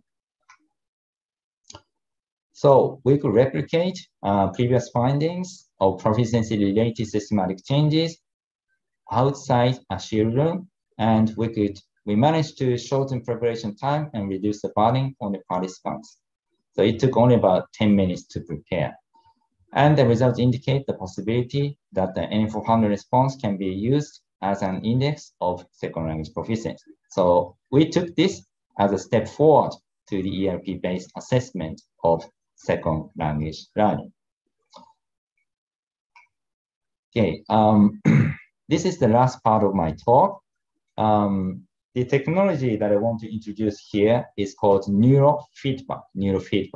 Okay? So we can use this technology to artificially induce second language learning, or artificially make second language learning happen. Central to this research is this ERP component called mismatch negativity, or MMN for short. So this is a very interesting ERP response because it appears automatically, completely automatically, to a rare sound in a sequence of frequent sounds. So I will play an audio again, so please listen carefully. And so this sequence contains more frequent sounds and a few instances of rare sounds.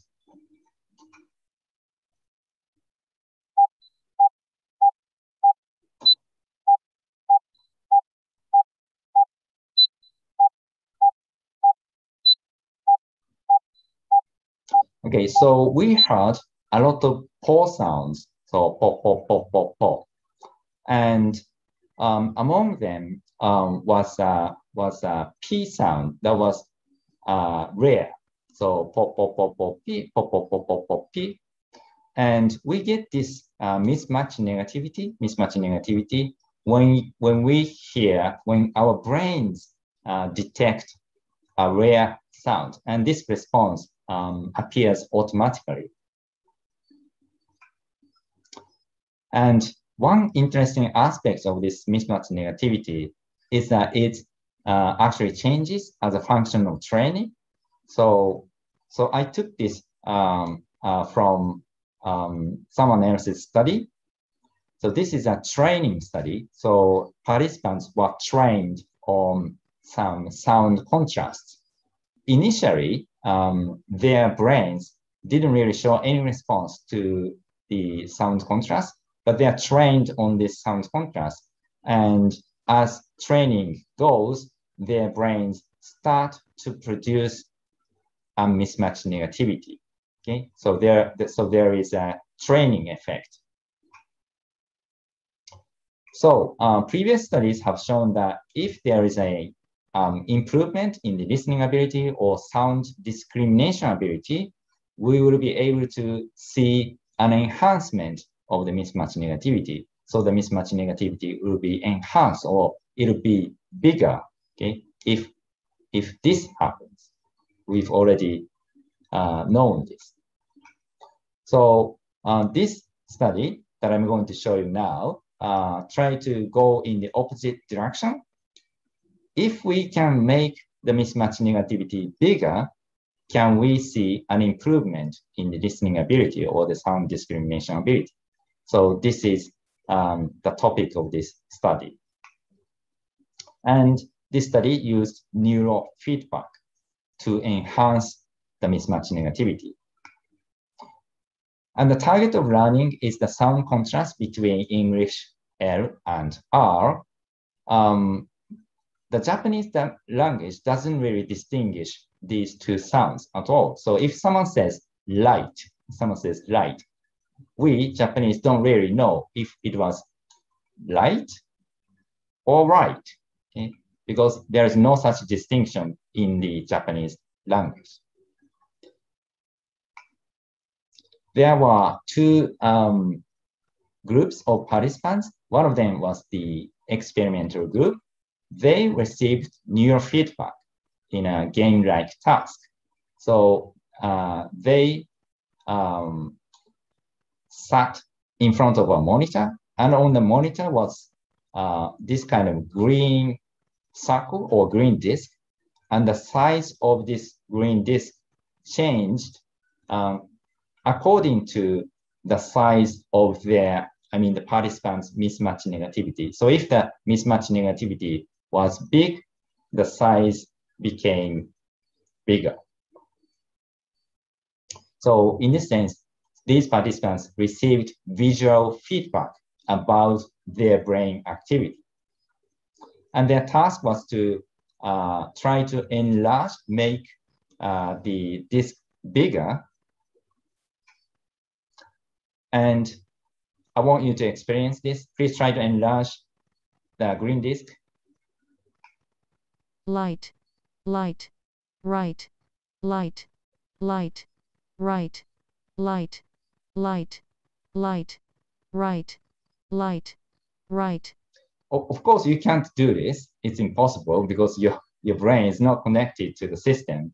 But this is what the participants did. So they watched this disc and heard the sounds, and they tried to make this bigger. There was another group of participants called the control group. So these people did not receive neurofeedback. So the size of the discs did not correspond to their own mismatch negativity. But they received the same length of training. And these are the results. So this graph on the left-hand side shows the mismatch negativity amplitude or the size of the amplitude. So as training goes, the neurofeedback group or the experimental group showed larger mismatch negativities, okay? And the control group didn't show any change. And this one on the right-hand side is for the accuracy, recognition accuracy. So how accurately they can recognize the words light and right. And we can very clearly see a difference between the neurofeedback group, experimental group, and the control group. Only the neurofeedback group showed improvements, but the control group stayed at the same level. So mismatch negativity amplitudes to the English L and R can be increased by neurofeedback training. And also enhanced mismatch negativity is correlated with the improvement of recognition accuracy. So to summarize, mismatch negativity-based neurofeedback could be used to induce second language auditory learning. And neurofeedback training may be useful for the learning of new second language speech sounds more generally. So as I said, we try to go in this opposite direction. So can we assess second language proficiency by measuring ERPs? Can we induce second language learning by changing ERPs?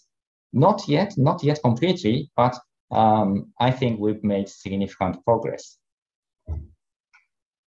So this is the summary of today's talk.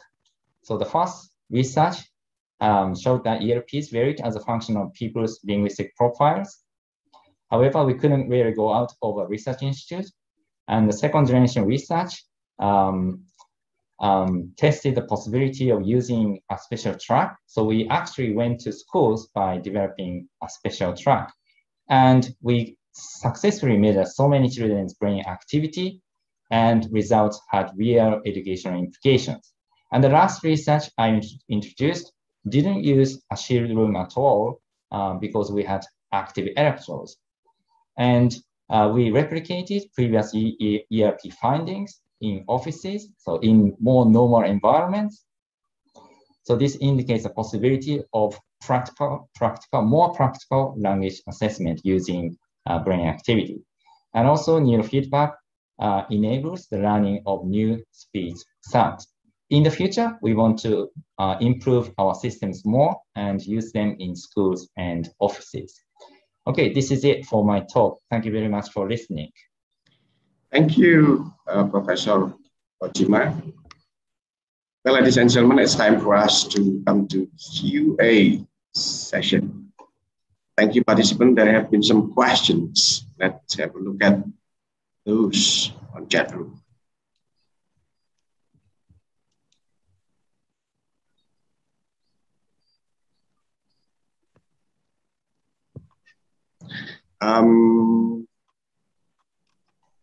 The first, I would like to give the chance from colleagues from ISP-SC, the Philippines.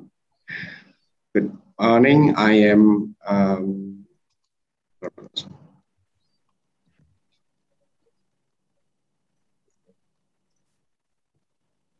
colleagues from ISP-SC. If you want to be live, you can raise your hand. I know you have questions here.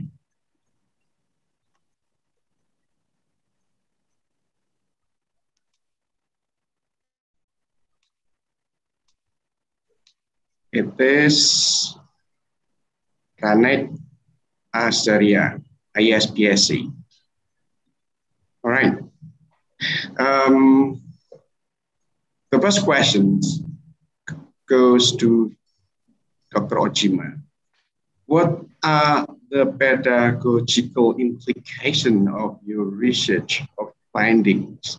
That's number one. Number two, can brain imaging be used also to learners or people with language difficulties? If yes, how can we use it to better understand and help them?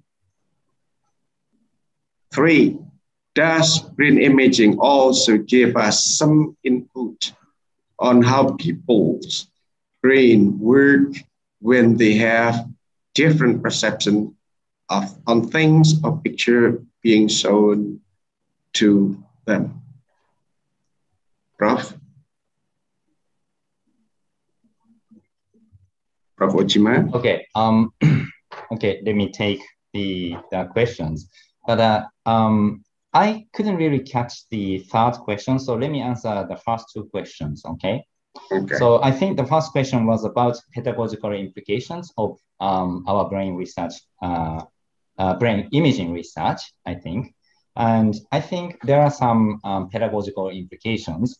When I did my own research, my first research actually, I was quite surprised because the changes in the brain activity that I observed were quite systematic. So I measured the brain activity of Japanese speakers, and actually Japanese people are notoriously poor at English, but even those people showed quite systematic changes toward native-like brain activity.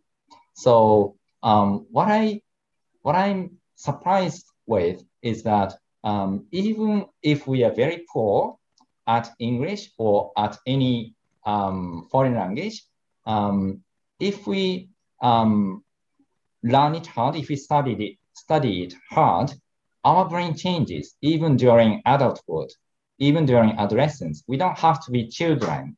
We can improve our ability, linguistic ability. And as a result of that, our brains show activity patterns that are similar to native speakers. So I thought this was very, very encouraging, okay? And that's one thing. And another thing is that the last research, the last study that I introduced today is about neurofeedback. And, you know, there is a possibility that we can use neurofeedback to help many people acquire something that is very, very difficult to acquire. So in this case, we tested whether Japanese speakers can become able to distinguish between the English L and R using neurofeedback. And the most interesting part of this research is that distinguishing these two sounds is extremely difficult for Japanese speakers because the Japanese language just doesn't distinguish between these two sounds. So the sound contrast is completely meaningless for us. And these people who took part in the research, they are just normal Japanese people. And at the beginning, they couldn't recognize the words light and right as light and right. So these two words sounded exactly the same to them. But as a result of training, they became able to recognize these two words accurately. So I think there is a possibility that if we use neurofeedback, we can help people acquire or obtain an ability that is very difficult to obtain using some other conventional methods. Okay? So, and I think there are some other pedagogical implications as well. But let me move on to the second question about people with language problems.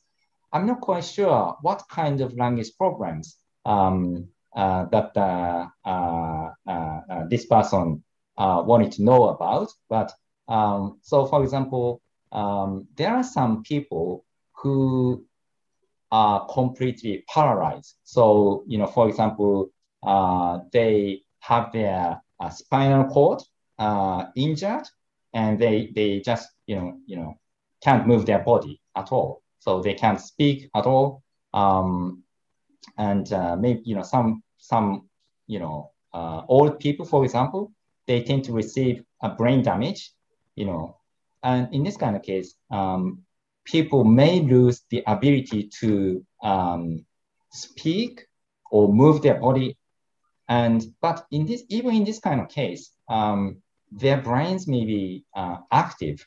So it's just that they can't move their body. but they are still awake, of course, still alive and still awake, but they just can't express their thoughts, feelings, emotions, because they can't move their mouth or move their body, move their hands at all. So if we measure the brain activity of these patients, there's a possibility that we can detect some activity that corresponds to their thoughts, to their will. And I'm not really involved in this kind of research, but there's been a lot of research like this to communicate, to be able to communicate with these people who are completely locked in themselves. So they can't move, but they are still alive. And through brain activity, they may be able to express their thoughts. Maybe not now, but in the future. So that's the possibility with the language problems. And I couldn't really understand the third question. So if you can repeat it, maybe I can take it. Okay, I think that's okay, Prof. Let me move to another question. Yeah. Thank you. Thank you. The second by Rusdi Hasan from Universitas Muhammadiyah for Professor Murcovic. In today's era, the global trade, especially in the pandemic COVID-19, the distribution of food across countries is very high. How do we know that the food we buy from abroad are safe? Are there food safety or quality certification as from international organization, countries, or from the FAO that can be used as a reference for consumers around the world when they buy or consume foods coming from abroad? Prof, please. Yes, yeah, I think the answer is very easy, because when you want to export food to any country in the world, you have to comply with the local regulations. So if we want to export food to Indonesia, it's very simple. We have to fulfill all the regulations that are valid for Indonesia. And this implies, of course, the food safety regulations, the food quality regulations. If we want to export halal food, they have to comply with halal food regulations. So this, I think, is not a big issue as long as the food producers comply with the regulations. But you never know, you have the problem in their own country that food producers do not comply with the rules. And you might have the problem that when they export, they do not comply with the rules. So in principle, the answer is very simple. You can be sure that food which is imported from your country, from any other country, should be safe in general and should comply with all the regulations that are necessary for selling foods in general. Thank you, Prof. Now the third, from Ika Wahyuni Biotechnology, Universitas Jepang. Thank you for the delighted knowledge for both distinguished speakers. My question is for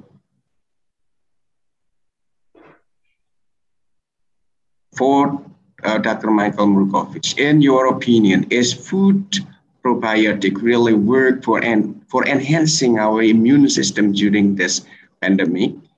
And does it has correlation between food security? Thank you, Prof.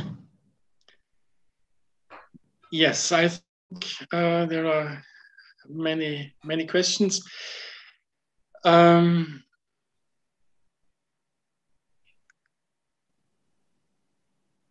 There is a possibility to reduce the fungal contamination of foods. There are technologies presently available, but I think the main idea is to reduce the growth of the fungi on the agricultural areas during growth of the plants, and then when you store the foods, you have to differentiate between foods that are stored with high humidity, or high humidity foods that are stored, and low humidity foods. With low humidity foods, it is very easy because you have a limit of around 14% of humidity. And this is definitely safe because no fungi can grow at this low humidity. And when you have high humidity foods, you have to use some kind of heat treatment for pasteurization, sterilization, and so on. And then it is safe. Normally, if the food is contaminated with, let's say, with mycotoxins, then it is very difficult to remove these mycotoxins. And in Europe, the European law says that if food is contaminated, you have to destroy the food, you have to dispose it, and you cannot sell it anymore. The question about security of alcoholic products. I mean, alcohol is used, when we use it for food processing, alcohol is used for preservation of foods. In some cases, you can use it, let's say, with chocolate products. There could be around 18% of ethanol would limit the growth of microorganisms in general. Alcohol itself is toxic. I mean, this is very simple. It's toxic, it's carcinogenic, and we are not allowed in Europe to make any advertisement related to health issues when you have foods containing alcohol. So it is not healthy. We are not allowed to say it's healthy, and I think it's not healthy because alcohol is toxic. It's very, very simple thing about alcohol. There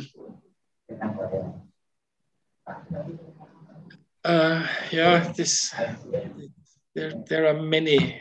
This is difficult to answer because there are so many contaminants, toxic contaminants from microorganisms, thousands from bacteria, and there are also many from fungi. It's difficult. I mean, it's a huge number of substances that are problematic. I hope I could answer the questions. Thank you, Prof. Okay, thank you, Prof. Now the next from Ibu Puci UNIPMA. Firstly, I would like to say big thanks to Prof. Murcovic because in 2019, Prof. Murcovic has already given our students opportunities to join in food biotechnology class in the Graz University. Hopefully, there is the same chance to make some collaboration again. I want to ask about a fungi contaminant in the seed. Is there any way to reduce some contaminant effects before the seed is used to consume? First question. Second questions. How about food security in alcoholic products? Is there any contaminant from microorganism or toxic compound also? Prof? Yes, I tried to answer these questions.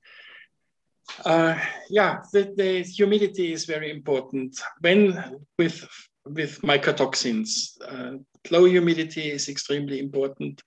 But when the food is contaminated, then it is very difficult to decontaminate. It's practically not possible. I mean, we have maybe one example that might be helpful. This is the roasting of coffee. But you cannot roast every food because then you cannot eat it anymore. But during coffee manufacturing, there is a contamination of ochratoxin A. Because of the high humidity of the coffee cherries, the high water content, then it is possible that Penicillium and Aspergillus can grow on the beans, and we have normally a very high contamination of the coffee with ochratoxin A, which is in fact, is too high to have it, to can use it as a food, but during the roasting process, the roasting temperatures are between 150 degrees up to 300 degrees. Pyrolysis takes place, and also the ochratoxin A is reduced. And in the roasted coffee, we have more or less a significantly reduced ochratoxin A concentration, which is safe. So it is not known that there are any toxic problems with the ochratoxin A in roasted coffee. Yes, and I was talking about the alcohol before. Yeah, alcohol itself is not a safe food. We have to be aware. I mean, it is a nice food. It can taste nice, but it's neurotoxic, it's carcinogenic, and so on. Yes. Thank you, Prof. Well, ladies and gentlemen, this can be the last of these sessions.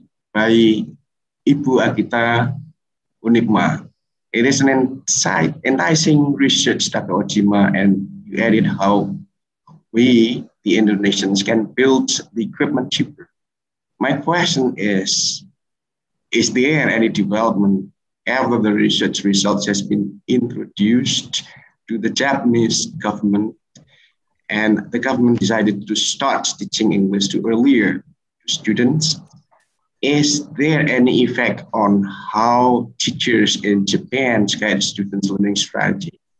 Prof. Ojima, 2 questions. Okay. As I said, the Japanese Ministry of Education got to know our research, and at the time they are trying to lower the starting age of English language education in elementary schools. And they initially wanted to use our data to implement their decision of lowering the starting age, but actually they couldn't, because what our research has shown is that it's not, starting earlier is not always an advantage. Sometimes even starting later is an advantage. So this is something that our research, our data suggested. So I heard that they delayed implementing their policy, but the general idea of both the Ministry of Education and of the general public in Japan is to lower the starting age of English language education in elementary schools, because we all know that we are poor at English, and also other foreign countries like South Korea, Taiwan, France, and many other countries, they have already lowered the starting age of English language education in their countries. So we couldn't really stop this general trend, and Japan just followed the general trend. But the process was very late, and I think our research played a very small part in this delaying process. And also, the next question was about, I think, teachers. Was there any effect on how teachers teach English to Japanese children? One important implication, educational implication for teachers is that actually many elementary school teachers believe that if they teach English to elementary school children, those children can acquire English very rapidly, very easily, but that's not true. This is what our research has shown. So children's foreign language learning is steady, systematic, but it's also very slow. So we can't really expect them to become able to use English very rapidly. It just doesn't happen.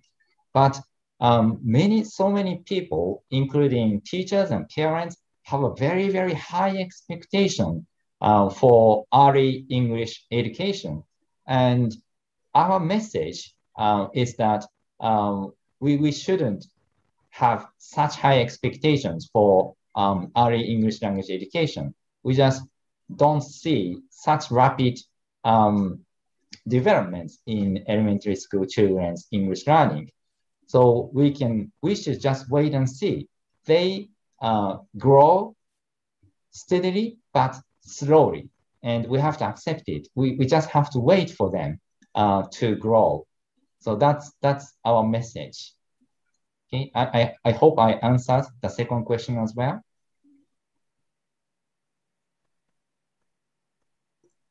Sure, Prof. Thank you. I see someone want to ask a question directly, so please raise your hand and mute your microphone. This is the last for this session.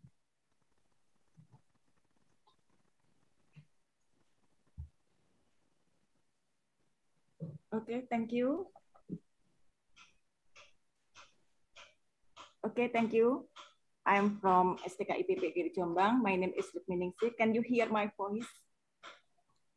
Absolutely. Yes, okay, thank you. My question goes to Prof. Ojima. Good morning, Prof. Ojima. Yes, today I'm very interested in hearing your discussion about neurofeedbacks, because actually that right now I am in conducting research dealing with the neuro, especially for brain-based teaching. So I think that this is the good one, good opportunity for me to ask something or discuss something with you. Okay. Anyway, for your last slide is dealing about the neurofeedbacks. It's very important if we can implement to our students. But I know that of course it will take many energies. For example, we have to prepare for the machines, maybe to assess, for example, for EEG, etc. And right now, I want to share or discuss something with you because in Indonesia, English as a foreign language, I think it's the same with Japan, right? English as a foreign language, yeah.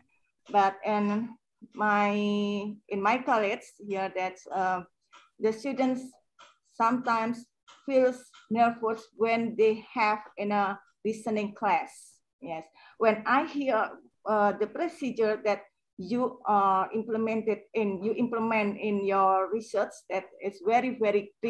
But may I ask you something? Can you give me suggestions? What is the simple ones? For my students to implement for the neurofeedback? I know that by using something neuro or brain-based, so the students will feel comfortable, we feel long-term memory, and also they feel have a positive emotions. But the problem is how can we make our students comfortable with their nervous when they are in a listening class.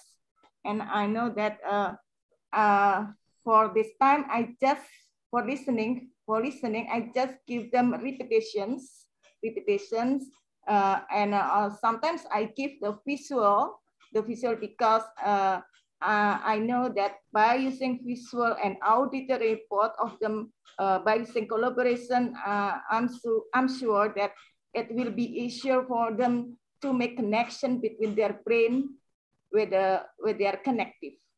So would you like to share me what is the simple one for my students? Thank you, Prof. Ojima. Okay. I think Indonesian people are, first, I think Indonesian people are better at English than Japanese people. So I don't really know if I can give you a piece of advice on how you teach classes. But I think, your idea of using both visual and auditory information is, I think it's very good. So you should continue with that. And also, so you teach university students, right? You teach university students, right? And higher education, What brain imaging research has shown is that vocabulary learning or lexical learning is the area where even adults can excel. So they can do very well in vocabulary learning and in lexical learning. So they are better at studying or learning vocabulary than acquiring new sounds. So, in this sense, of course, one idea is to use something like neurofeedback, of course. But if you don't have, this kind of special equipment, I think one idea is to focus on vocabulary learning, because, if students have a lot of vocabulary, they don't have to perceive sound contrast, because, in my example, I showed words like light and right, but if you know a lot of words, you can actually recognize these words just by following the context. Okay, so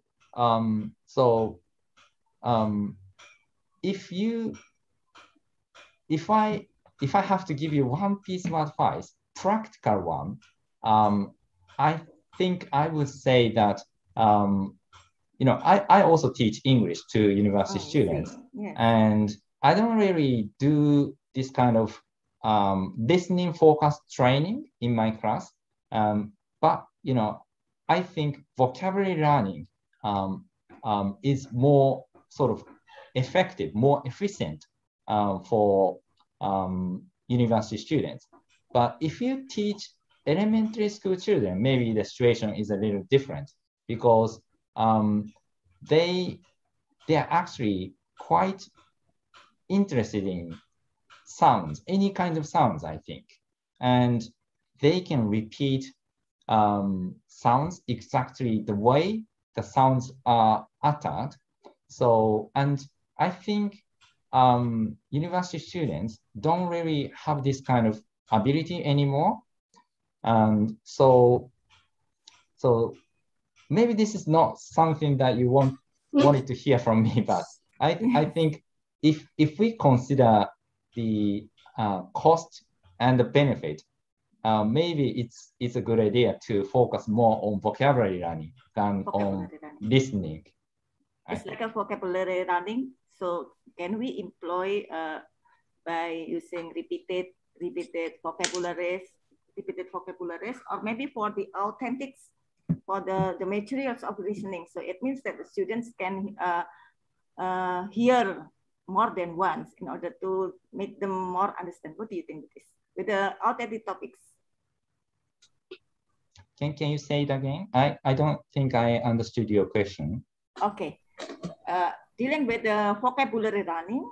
So can I employ by giving the authentic materials, authentic topics for the listenings in order to their brain can connect or make it pattern in order to they more easily understand. I think there is one or two words that I just couldn't. Sorry to interrupt, Prof. Ojima, thank you very much for enthusiasm. Yes, thank you but very much. I think it's better for you to directly communicate with Prof. Ojima, because we have another session. Yeah. Thank you again, Prof. Ojima. Give me a message. Text message. Thank you, Rukminengsi. Well, ladies and gentlemen, thank you very much. Now we are coming to the second session. We will have Prof. Lowrie and Prof. Parji. But first of all, ladies and gentlemen, let me share screen on the CV of Prof. Lowrie.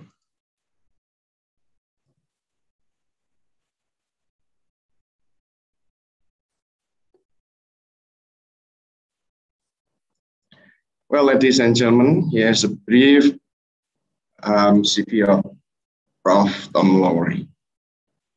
Before moving into research, Lowrie was a primary school teacher teaching across most primary grades in a 10-year period. He has also taught mathematics education at undergraduate and graduate levels in Australia, Canada, and the United States. Prof. Tom Lowrie is currently a centenary professor at the University of Canberra, and he is the director of the STEM Education Research Center. He is an editor of the 4th International Mathematics Handbook, an editorial board member of 4 prestigious mathematics and education journals, a regular reviewer for more than 20 journals, a key advisor on mathematics K2 Technical Advisory Board for NSW, a coordinator of the recent ICME 14 Congress, and the immediate past president of the Mathematics Education Research Groups of Australia, America.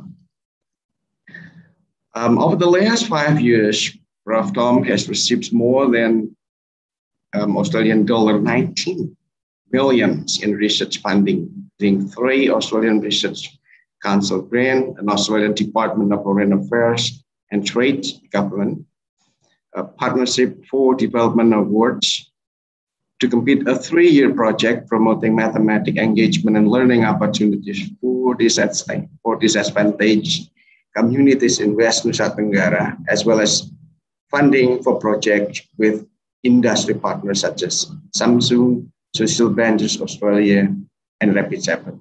That is a very brief biography of Prof. Tom Lowrie. Sorry, I can't read more because I'm constrained. So, Prof. Lowrie, right after this, you can share your screen. It is about 30 minutes. Thank you very much, Pak. I really appreciate it.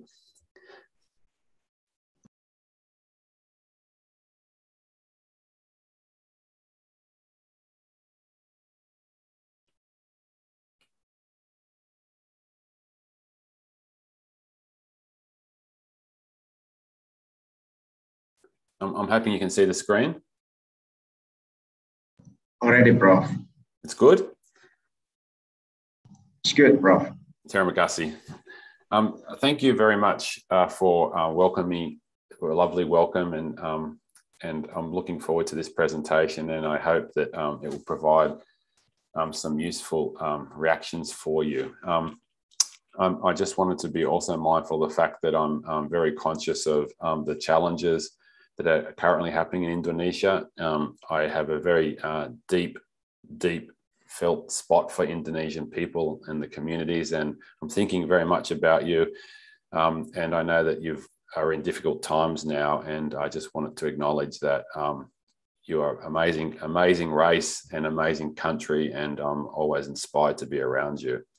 What I want to try and do today is give you a sense of some of the challenges that we have in Australia in implementing technology-based tools and digital devices into our curriculum, and providing some insights into how we do that, and then possibly presenting some ways that some of these activities and ideas could work in Indonesia. And I'm hoping that I can make a connection between some of the work that we do in Australia and how some of that work and some of that theoretical work and conceptual understanding can be prefaced around some of the context in Indonesia. So what I'm going to do is target very specifically a program that we have developed for the Australian government. And we've had this program for 4 years now, and I want to focus on that program. And it's based around using digital technologies with very young children. But some of the responses and some of the concepts that I'm going to portray, I'm hoping will also be connected very well to applying that from elementary school into SMP and beyond SMP schools all the way through to universities. I feel that some of those connections will be aligned very well. So what I want to just do in the first instance is just play you a little brief description or slide of the material, and I'm really hoping this will work.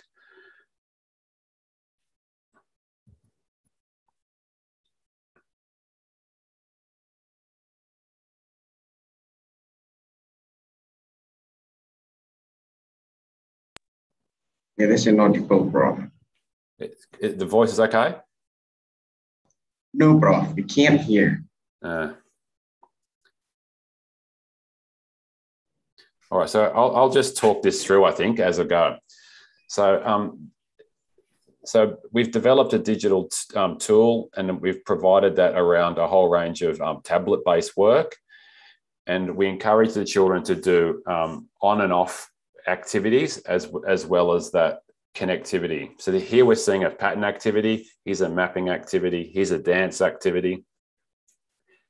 And we've developed this suite of 6 apps, 4 for the children and 2 for the educators and teachers. We have a very strong user-generated content experiences through the apps, and we actually provide this experience. So this is how the children actually see and feel the app as they go. So this is the digital learning component, and this is a sorting activity where the children are actually sorting food. We have a very sophisticated back end that connects that work together, which encourages us, the children can record and use all of those utilities. So they can actually record their sound, and they capture what they're doing, and they verbalize that thinking as they develop. Here's a second app, which is called the Playground app. And this is encouraging the children to develop their spatial reasoning skills. And this actually gets the children to look at perspective taking from the top down and from a front perspective as they actually undertake the challenges within the game. All of the experiences the children do are captured in the pretty sophisticated back end that we have.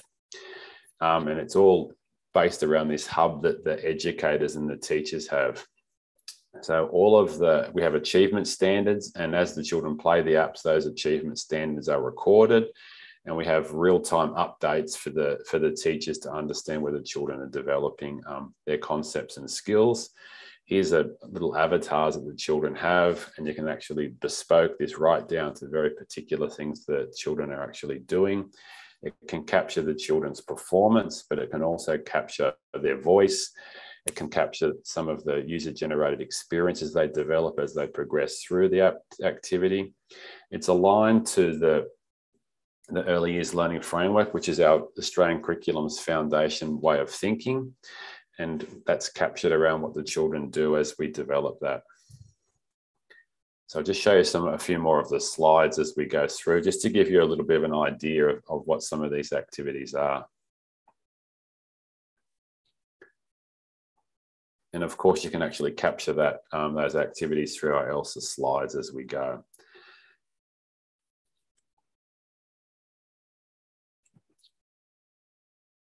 Okay, so I'm sorry that the voiceover didn't work, but I hope you've got a bit of a sense of where the program has been developed. So just to give you an idea of where we captured the program's development from, we were awarded the project in 2016, and we were asked to develop 4 children's apps, an app for families and an app for teachers, in order to encourage children to engage in STEM. And STEM being, science, technology, engineering, and mathematics. So one central focus of the program is the app development, and that is the digital tools that you actually saw in that little display there. But also we have a very strong off-app experience for the children, where we actually have developed activities which I'll talk about in a moment, that connect to the app work. We also have a pretty sophisticated professional development framework that we actually engage the teachers with. I'm not sure, it's probably true in Indonesia too, I suspect, that STEM is a relatively new concept, and there's actually not a subject in the Australian curriculum called STEM. Of course, we have science, we have technology, and we have mathematics. For elementary schools, we don't have engineering, and I'm pretty sure that that's also the case in Indonesia. And so because there's not a subject associated with STEM, it really is challenging and confronting for teachers when they first experience this. So the professional development is really important. From then on, we actually have a really well-placed digital tool with the educator that captures data analytics, and it does it almost in real time, as you saw from the presentation. So like Indonesia, Australia is a very vast landmass, and our challenge was to actually have children from all over Australia engage in the program. And so just like with Indonesia, we have lots of children in Australia who are working and learning in very remote communities that are not very densely populated at all. And then we have, of course, cities. Our cities, of course, are nowhere near as large and chaotic as Jakarta, but I guess our city is a little bit more like Yogyakarta. So they've got some density, but they're not as sort of overwhelmingly crowded. But nevertheless, the way in which the country is spread is a little bit to some degree like that. Lots of urban areas and lots of rural areas as part of our country. So as part of the trial and as part of the program development, we were able to work with teachers across Australia, and we've worked with a bit over 9,000 children now. Now, in an Australian context, that's a very large sample to be actually working on one program with more than 9,000 children. But I do recognise that in Indonesia, your scale is much bigger than ours, and so for you 9,000 children is quite small, but for us, it's a very large project and filled with a whole variety of challenges and affordances and rewards, of course, as well. So that component of it is quite interesting. Okay, so what does the actual digital program look like? So as I mentioned before, we were required to develop 4 apps for the children. And what's really important to note there is that we didn't develop one science, one technology, one engineering, and one mathematics app. We could have done that. And many of the people who we've found out since that tried to win the project actually did that. So they thought about STEM as being science, technology, engineering, and mathematics, and they tried to design their programs around that. We convinced the government that STEM is much more than just the discipline areas. And we convinced the government that the whole underpinning of STEM needs to be embedded around what we call STEM practices, rather than it being just around the discipline areas. And fortunately for us, the Australian government liked our idea, and they gave us the opportunity to explore that. So what we did, rather than just focusing on the disciplines, we actually decided to focus on what are some of the really core components of STEM. And so this notion of patterns and relationships is really critical for traditional STEM professions, but to also many other STEM concepts. And location and arrangement is also critical, that capacity to understand that. Representations are critical, and so are investigations. So we actually positioned our learning and our apps around that. Now, the first 2 apps relate very strongly to a important term that's a way of thinking called spatial reasoning. Okay, so app 1 and app 2 are very are focused predominantly on spatial reasoning skills around these content. And apps 3 and 4 are based around logical reasoning. Okay, so there's 2 forms of really critical reasoning that are embedded around the STEM development. What's very interesting is that spatial reasoning is the biggest predictor of a person going into a STEM profession when they leave school and university. The biggest predictor. Not if you are, if your 2 parents are engineers, or if you go to a wealthy school, or you were inspired by a teacher at your SMP school in grade 7 or 8. All of those things are important, but not as important as your ability to actually develop these spatial reasoning skills. So we focused on that as we progressed through. We also understood that logical reasoning is very important too, and we needed that actual connectivity to make the program balanced. As I mentioned before, we have an educator app, which I'm going to talk a little bit more about, and we have a families app, which actually helps parents at home to work with the children as they progress through these activities. And it's complementary and supplementary to the program. It's not something that it is different, and we didn't want the children taking all of their schoolwork home, because of course we still want them to be able to play and not have to do schoolwork. So as you saw from the little video, we were able to, the educator actually downloads the app from the App Store, from the Apple Store, or from the Android Store. So we have the children engage on tablets. and it can be undertaken either in an Android environment or an iOS environment. And the educator gets that material, we give them the password, and then they load all of their children in their class onto this profile, and they send that out so that the children have access to those tablets.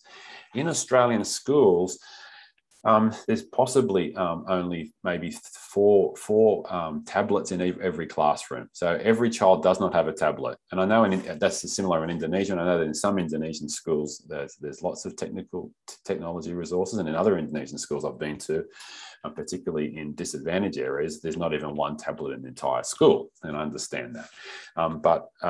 And so what we had to, the challenge for us was to actually create activities and ideas that didn't rely solely on the technology, but the technology was something that could actually add much value to the program, and it could also help supplement the program in that way. So this capacity to be able to capture these student profiles was really important for us. And then this real-time feedback, which I'm sure that you're having a lot of discussion in your conference around this, that one of the biggest affordances of technology and having a really good back-end analytic tool is that teachers can get feedback on children very quickly.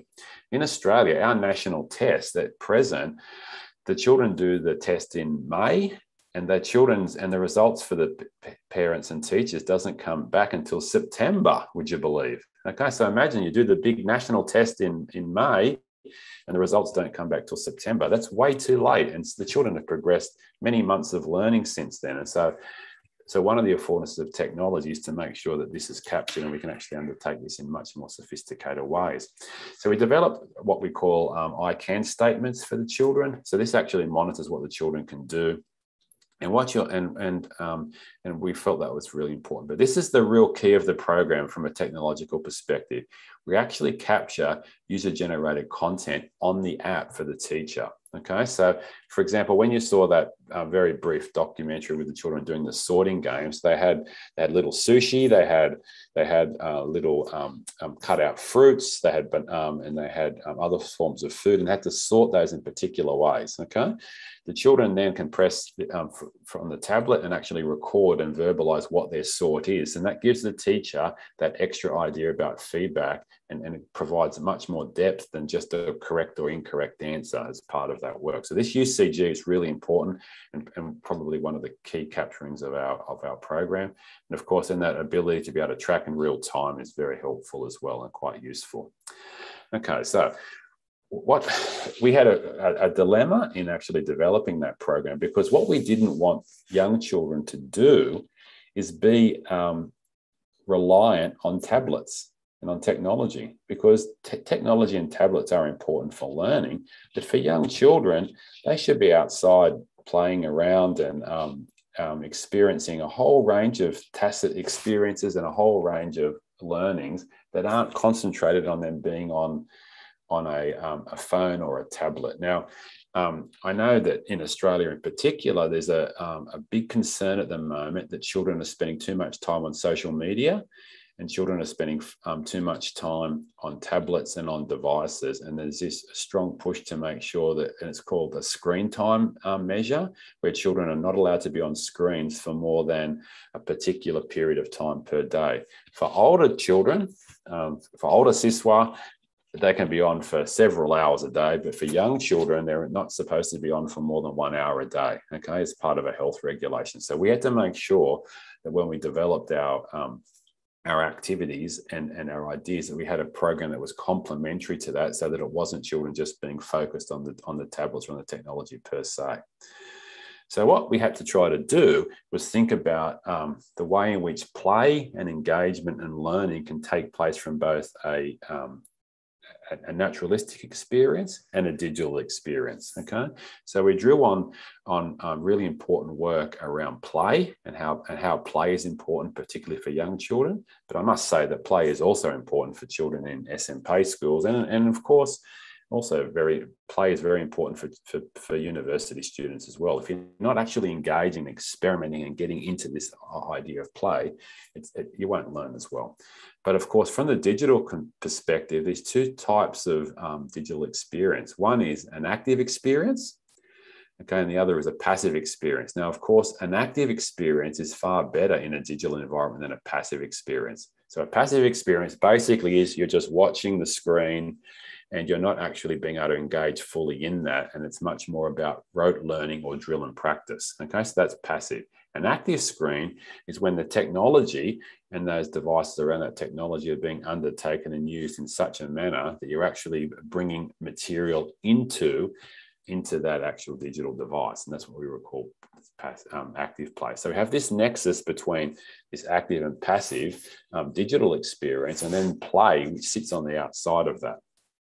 Okay, so what we had to try and do theoretically, and this is where the technology component really comes into play, we had to think about this relationship between the active play, active engagement, and digital learning, and how that can actually, there can be a nexus in here which becomes what we call dynamic learning. Okay, so this capacity to actually disrupt or try not to use the passive digital experience as much as possible, so that the digital experience was active, that helps with the play.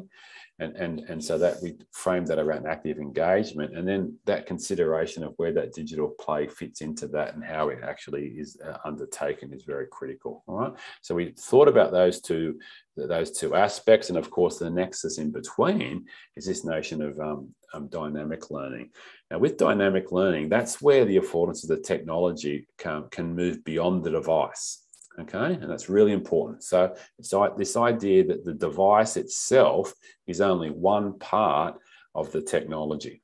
Okay, so the use of a camera, the use of AR materials, the use of VR materials, the use of audio and digital recording, the use of video, all of that can be brought into the digital experience as part of this overall play component. And that's what we tried to do quite strongly as part of the ELSA program. So that is, even when the children had a digital device, they had to capture things from outside that digital environment and bring it into that environment. Okay, so as an example, we have a patterning activity where we get the children to actually take photos of particular patterns, capture those, bring those into the app, sequence those themselves, and then get other children in the class to play with that material. So what that's actually doing is it's actually creating this dynamic learning environment where the affordance of the technology really play out.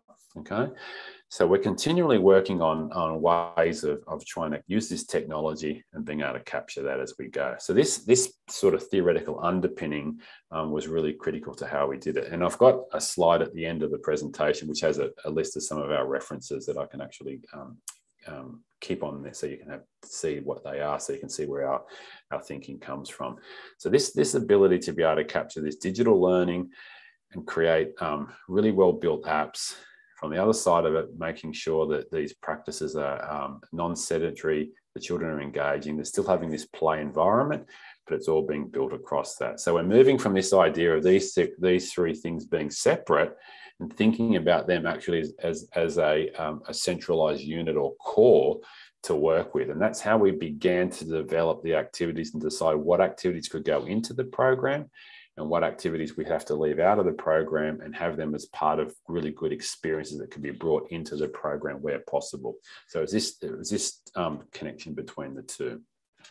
Okay, so this capacity to sort of capture this dynamic learning, as I said, we decided to focus that around user-generated content. Okay, so it was this ability to be able to provide children with opportunities to actually use a device much more like a tool.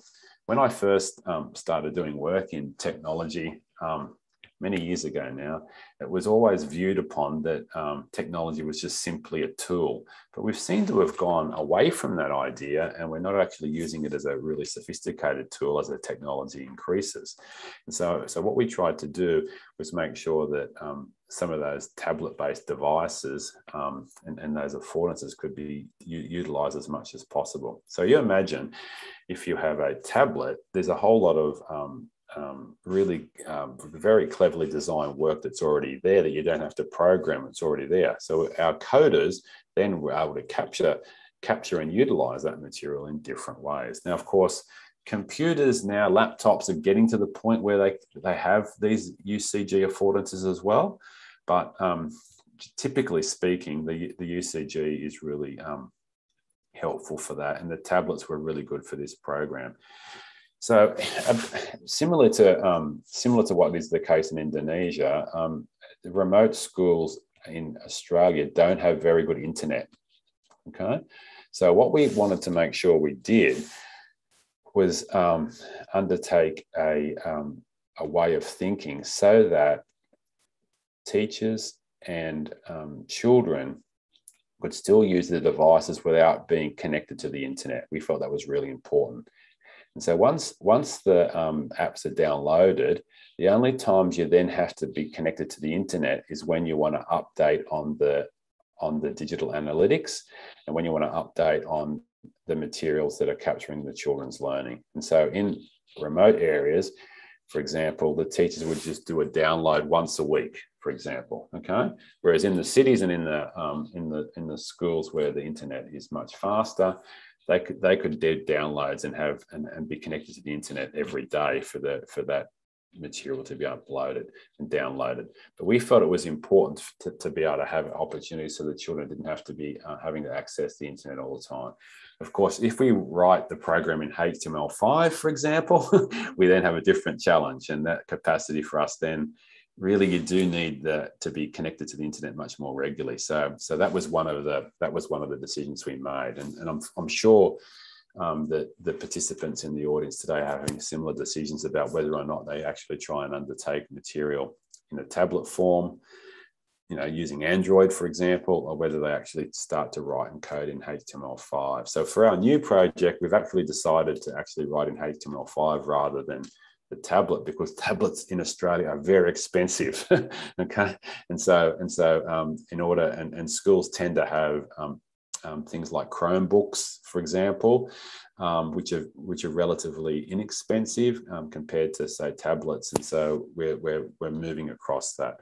But nevertheless, this idea about dynamic learning, this really key feature is this ability to capture this user-generated content. And so we felt that was really critical as we move forward. We developed the program around a learning cycle called the ERA cycle. And if you've read any of my work before, and a lot of work that I do in Indonesia, it's based on the ELPSA pedagogical framework. Okay, so it's an adaptation of the ELPSA pedagogical framework. In this instance, what we're saying is we want the children to experience and undertake and develop concepts before they get onto the app. But those activities and those experiences are directed so that when they get to the app work is very meaningful. But then what we want them to do, once they've had those experiences and those affordances that can be done on the app that can't be done in the classroom or outside, we then shoot them off quickly into applications that are off the app again. So if you can imagine our program, the R part is where the children are actually doing this dynamic digital play. The E part and the A part tends to be off app. Okay, so we have off app, on app, off app, and we actually develop an entire pedagogy around that framework. Okay, so we have this really important heuristic, and then what goes into that is this idea about the digital learning and the idea about the curriculum and how to make this dynamic learning come about. And that heuristic, that ERA framework, actually helps to capture those tools. So this ability to be able to work through this so that we have this pedagogical framework that that the teachers can understand, it provides them with a really good idea about why the technology is important and when to use the technology. Okay, so you don't just use the technology because it's this time of the day. You're actually only using the technology when the children have developed sufficient experiences off the app in order for those technological experiences to be meaningful. Those technological experiences are then meaningful, and there's a whole lot of affordances within the app that provide the children with skills and understandings that can be developed that can then be applied to other situations. Okay, so basically for young children, they might be doing some learning on the carpet, and they might be doing a sorting activity. They might then go to the app and they actually do some work with the sorting on the app. And then they might actually have to go outside and collect a whole range of different materials in order to sort. Okay, so this capacity to relate those together is really critical. as we progress through that component. Okay, so once we had all of these good ideas, we had to decide to what extent it was working. Okay, so then the federal government gave us a lot of money to do a very large randomized controlled trial, an RCT, on the work that we had undertaken. And the RCT took place in 2019, and as you, in 2020, and as you know, COVID came. Okay, and so it was very challenging for us because we had, just like is the case in Indonesia, we had children in classrooms, and then a COVID challenge would happen, and then children were taken out of the school, and they were isolated and had to work from home. Then COVID got better in Australia. The children went back to school again, and they engaged in school. But then what happened was COVID became more spread across different jurisdictions, and the children then were having to go off again. And so in last year in Australia, one of our states, Victoria, had a great deal of COVID. And so the children were away from school, working at home for a long period of time. Whereas in ACT, where I live, there was almost no COVID last year. It's changed this year because of the Delta variant, but last year for Alpha variant, almost none. So we only had 1 day away from school in the whole of last year. But this year, we're not at school at present. So everything was varied and everything was changing along the way. So what we wanted to do was undertake this program. It was an 18-week RCT, and we provided teachers with a professional learning opportunity that they were actually able to capture and undertake as part of their work. This was done synchronously and asynchronously. We were supposed to be doing it face-to-face, but when COVID hit, we were banned from going into schools. We weren't allowed to go into schools, so we had to very quickly develop a whole range of digital resources they could do online like we are now. The students undertook the program, and they actually had an 18-week intervention, okay? And so we went across a whole range of different school parameters, okay? So in Australia, we have some preschools attached to schools, some are what's called long day care, and some are actually private, okay? But the point being, we had this spread across the 300 areas that we're undertaking. Okay, from then that point in time, then what were the results? So basically, this graph is showing, okay, this is the control groups, okay, this is how much they improved over the 18-week period for their STEM learning. And this is how much our intervention improved. Okay, so there was an over 200% improvement on the STEM learning compared to the control group. For us, that was expected. Of course, the children were going to improve greatly because of our program. Of course. Yeah. I've got any more time or I have to stop? No, just some 1 or 2 minutes, okay. Okay, thank you. Good. And then, so that was expected that our program would improve. Our program is about STEM learning. Should the STEM learning improve? Of course it should.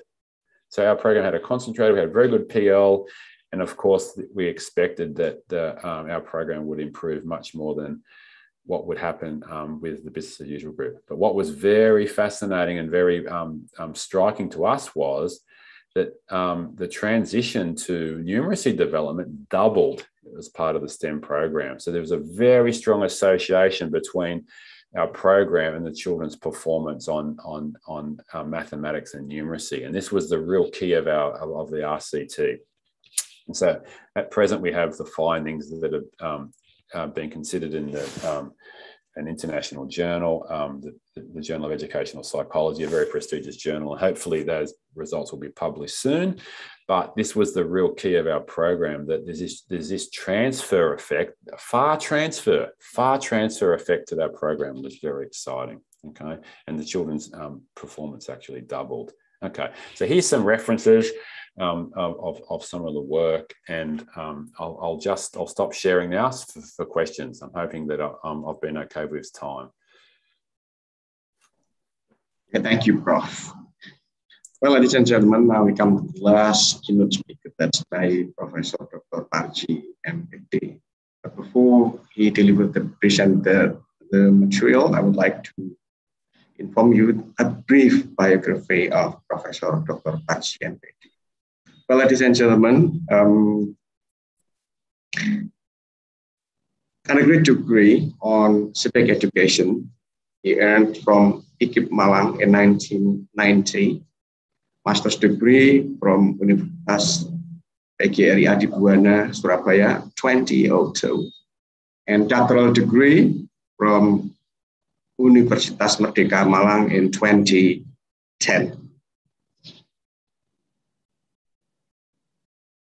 He was formerly Vice Rector 3 and then Rector IKIP PGRI Madiun from 2006 to 2016, and from 2017 up to now currently is the Rector of Universitas PGRI Madiun. Prof. Parji, you have not longer than 30 minutes to deliver your topics. Please take the floor, Prof.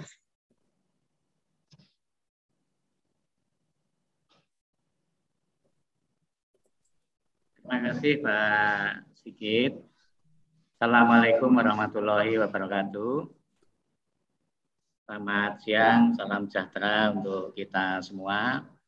Yang saya hormati narasumber yang lain, Profesor Mikhail Murcovic, Prof.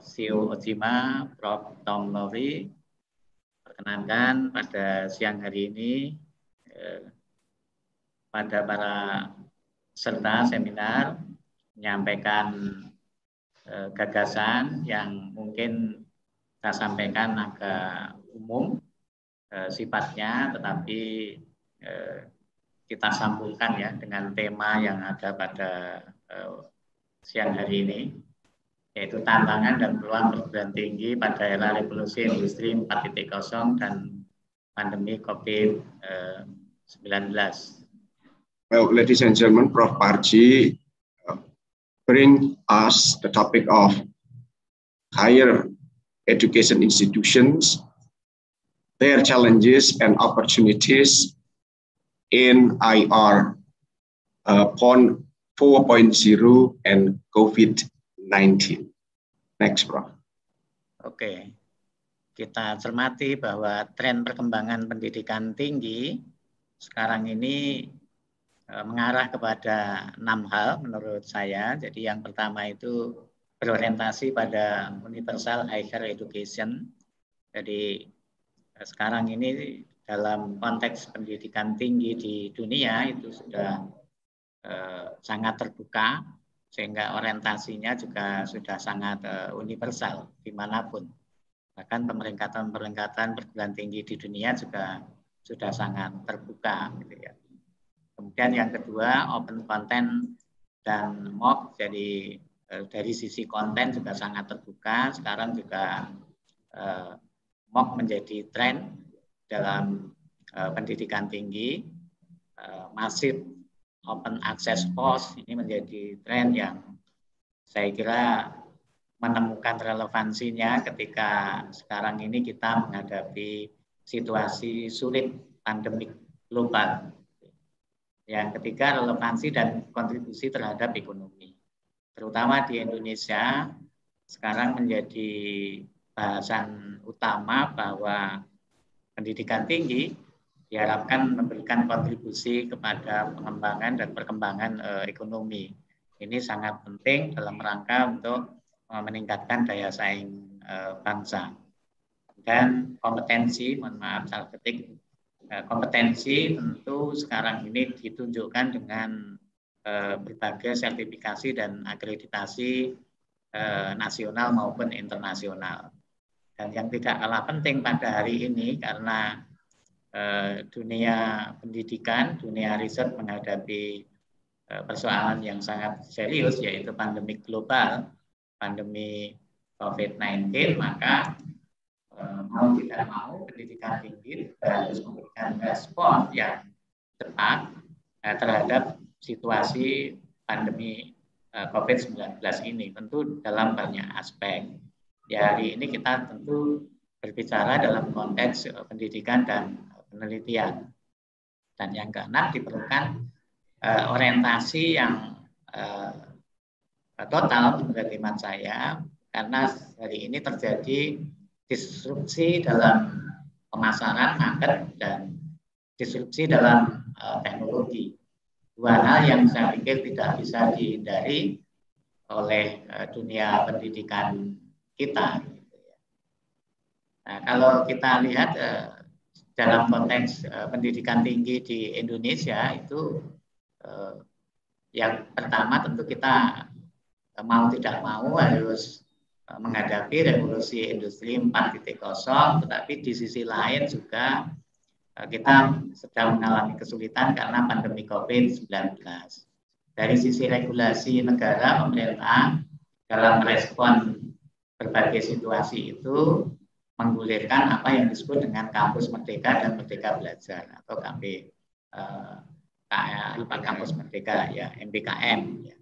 Dan di sisi lain juga kita juga harus berbicara tentang kerangka kualifikasi nasional Indonesia.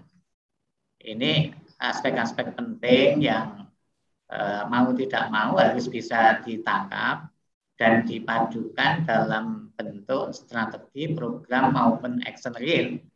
Ya, di samping di sisi lain kita juga harus menjamin dari sisi kualitasnya, sehingga ada sistem penjaminan mutu internal dan sistem penjaminan mutu eksternal.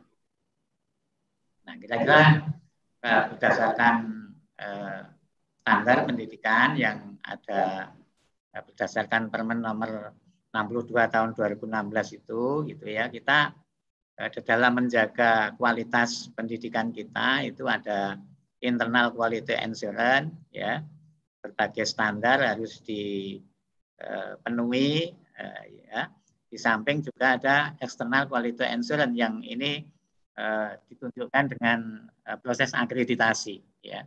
Proses akreditasi yang banyak mengalami perubahan, perkembangan, karena tentu hari ini itu harus berbasis pada output, outcome, gitu, dan itu juga penting untuk mengakselerasi, ya, kebijakan-kebijakan yang ada di pendidikan tinggi. Ini background kita hari ini, kita masuk pada revolusi industri 4.0, mungkin agak cepat saja saya sampaikan. Ada beberapa pilar penting di dalam revolusi industri 4.0 itu, ada Internet of Things, Big Data, Artificial Intelligence, Augmented Reality, Cyber Security, ya, otomatisasi robot, sistem yang saling terintegrasi, simulasi, dan bagaimana kita bisa memadukan itu dalam satu program yang mau tidak mau, ya, kita harus menjawab berbagai persoalan itu, karena kalau tidak tentu kita akan tertinggal, ya. Jadi memang faktanya hari ini dunia pendidikan itu dituntut untuk bergerak sangat cepat. Nanti akan kita lihat. Nah, tantangan di dalam pengembangan pendidikan di era revolusi industri 4.0 itu kalau kita lihat dari sisi akademik, gitu ya. Dan ini kita coba dengan tantangan bagaimana pengembangan akademik di dalam abad 21. Kalau dilihat dari proses pembelajaran dan inovasi itu juga ada 4 hal, ya, yang penting untuk dikembangkan, gitu. Ada critical thinking, communication, collaboration, creativity. Jadi 4 hal yang saya pikir ini menjadi sangat penting sebagai sebuah kemampuan yang perlu disiapkan pada dunia pendidikan kita sebenarnya, mulai dari pendidikan dasar sampai pendidikan tinggi. Nah, persoalan di Indonesia itu juga ini yang mencolok atau yang sangat penting untuk mendapatkan penekanan, yaitu life and career skill. Karena memang tingkat penganggurannya juga masih cukup tinggi, apalagi dengan adanya pandemi COVID-19 ini tentu menimbulkan dampak yang sangat luar biasa. Menimbulkan dampak yang sangat serius karena tenaga kerja kita juga banyak mengalami kesulitan di dalam mengembangkan karir, ya, mengembangkan kemampuannya. Karena juga ketersediaan dari lapangan kerja yang tentu sangat terbatas, ya, ketika ada pandemi COVID-19. Informasi, media, teknologi, dan skill, oleh karena itu diperlukan banyak hal, ya, mulai learning environment, professional development, curriculum instruction, standard and assessment, ini semuanya harus bisa menjawab kebutuhan kompetensi akademik di dalam revolusi industri 4.0 atau abad 21. Sehingga saya bisa simpulkan ada beberapa hal yang sebenarnya penting sekali untuk kita kembangkan, sekaligus ini juga menjadi kelemahan di dalam pendidikan kita. Yang pertama adalah kreativitas dalam inovasi. Creativity and innovation ini menjadi sesuatu yang penting untuk terus dibangun. Karena sampai hari ini kalau kita lihat proses pendidikan kita itu seringkali masih mengedepankan transfer of knowledge. Tapi transfer of attitude, karakter, kemudian psikomotoriknya, skill itu menjadi kurang. Dan ini membutuhkan panggung yang cukup besar. Dan critical thinking and problem solving, nah ini juga penting. Dan dalam programnya Mas Menteri, saya kira sangat dianjurkan untuk mengembangkan critical thinking and problem solving. Oleh karena itu pembelajarannya pun banyak diarahkan untuk melaksanakan problem based learning, project based learning, gitu ya. Tentu disesuaikan dengan tingkat, jenis, dan perkembangan pendidikan. Dan komunikasi, dan kolaborasi. Ke depan itu yang dibutuhkan bukan hanya anak-anak yang cerdas tetapi mempunyai sifat egois, tetapi yang dibutuhkan itu adalah teamwork, kerjasama. Jadi anak-anak yang cerdas tetapi mempunyai teamwork yang bagus. Oke, agak saya percepat saja karena waktunya juga. Nah, pengembangan kompetensi non-akademik itu juga sangat penting. Mengapa? Karena pengembangan prestasi, pengembangan pendidikan kita itu jangan sampai hanya berorientasi kepada academic achievement. Tapi non-academic achievement itu menjadi sangat urgen. Ini bisa dikembangkan melalui penalaran, kreativitas, ya, kewirausahaan, kesejahteraan, pengembangan minat, bakat, dan agamawa itu.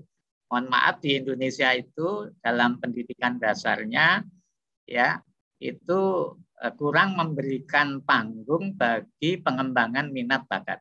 Seolah-olah setiap sekolah itu diarahkan untuk mencapai prestasi akademik. Sehingga panggung minat bakat dan hal-hal yang sifatnya itu khusus yang dipunyai anak itu seringkali kurang mendapatkan tempat, termasuk di dalam kurikulumnya.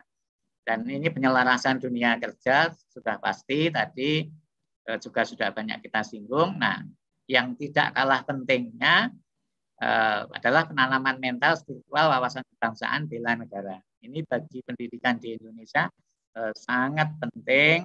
Kita juga harus belajar di tempat lain. Maju teknologinya, perkembangan teknologinya, tetapi mengalami kemunduran dari sisi aspek-aspek kebangsaan. Ini juga akan berbahaya bagi perkembangan anak ke depan dan perkembangan bangsa dan negara. Tentu globalisasi dan internalisasi itu menjadi penting. Nah, potensi kita sebagai sebuah bangsa itu sebenarnya luar biasa. Karena kita punya sumber daya alam yang melimpah, banyak sekali ya yang kita punya, bahkan kita ini menjadi negara yang sangat melimpah sumber daya alamnya, budayanya, ya ini adalah satu yang barangkali tidak dipunyai negara lain. Kita menjadi negara yang mempunyai sumber daya alam, sumber daya budaya yang bisa dikapitalisasi menjadi sebuah modal sosial yang sangat penting untuk mengembangkan Indonesia. Nah, kita berkeinginan bahwa jumlah penduduk kita yang besar itu akan mengalami akan mengalami perkembangan yang sangat signifikan pada 100 tahun kemerdekaan kita. Apalagi sekarang kita mengalami apa yang disebut dengan bonus demografi. Tetapi bonus demografi itu tidak bisa kita kapitalisasi menjadi sebuah kekuatan kalau SDM kita dalam usia produktif yang melimpah itu tidak punya kemampuan yang bagus atau tidak kompeten. Akan menjadi sebuah beban pembangunan. Oleh karena ini juga merupakan tantangan yang sangat serius. Dan saya pikir di dunia manapun sangat meyakini bahwa untuk meningkatkan kemampuan sumber daya manusia yang hebat itu pintunya tentu lewat pendidikan. Oke, kita lanjut. Ini proses dan aksesibilitasnya sekarang ini juga luar biasa ya, banyak sekali tumbuh kemampuan-kemampuan bisnis yang berbasis online, digital, kemudian akses informasi sekarang ini juga luar biasa, tapi juga ada sayangnya karena apa? Pemanfaatan media online di Indonesia itu juga masih kurang produktif. Dalam beberapa titik juga kita masih mengalami persoalan, dan itu menjadi sebuah hambatan ya kita di dalam memasuki revolusi industri 4.0. Kualitas mutu SDM kita ini juga masih kurang gitu ya. Korupsi dan penyalahgunaan narkoba ini menjadi tantangan yang sangat serius karena ini masih menjadi persoalan utama, problem utama di Indonesia yang mungkin masih perlu diatasi. Kualitas pendidikan kita didasarkan pada ranking PISA juga masih kurang. Itu. Kemiskinan, ketidakmerataan ekonomi, apalagi sekarang ditambah pandemi COVID-19, ya tentu memerlukan keseriusan tersendiri. Isu SARA, disintegrasi, radikalisme, terorisme juga akhir-akhir ini ya menjadi isu yang patut untuk diwaspadai sekaligus dicegah, dan itu juga dalam beberapa survei itu sudah masuk kepada ranah pendidikan kita. Artinya pendidikan kita itu juga dimasuki oleh hal-hal atau pengaruh-pengaruh yang tidak bagus dari secara ideologi. Ini tantangan ya, tantangan kita. Bukan berarti kita merendahkan bangsa kita, tidak, karena potensi kita luar biasa, tetapi juga kita harus hati-hati dengan berbagai hambatan yang ada itu untuk dijawab.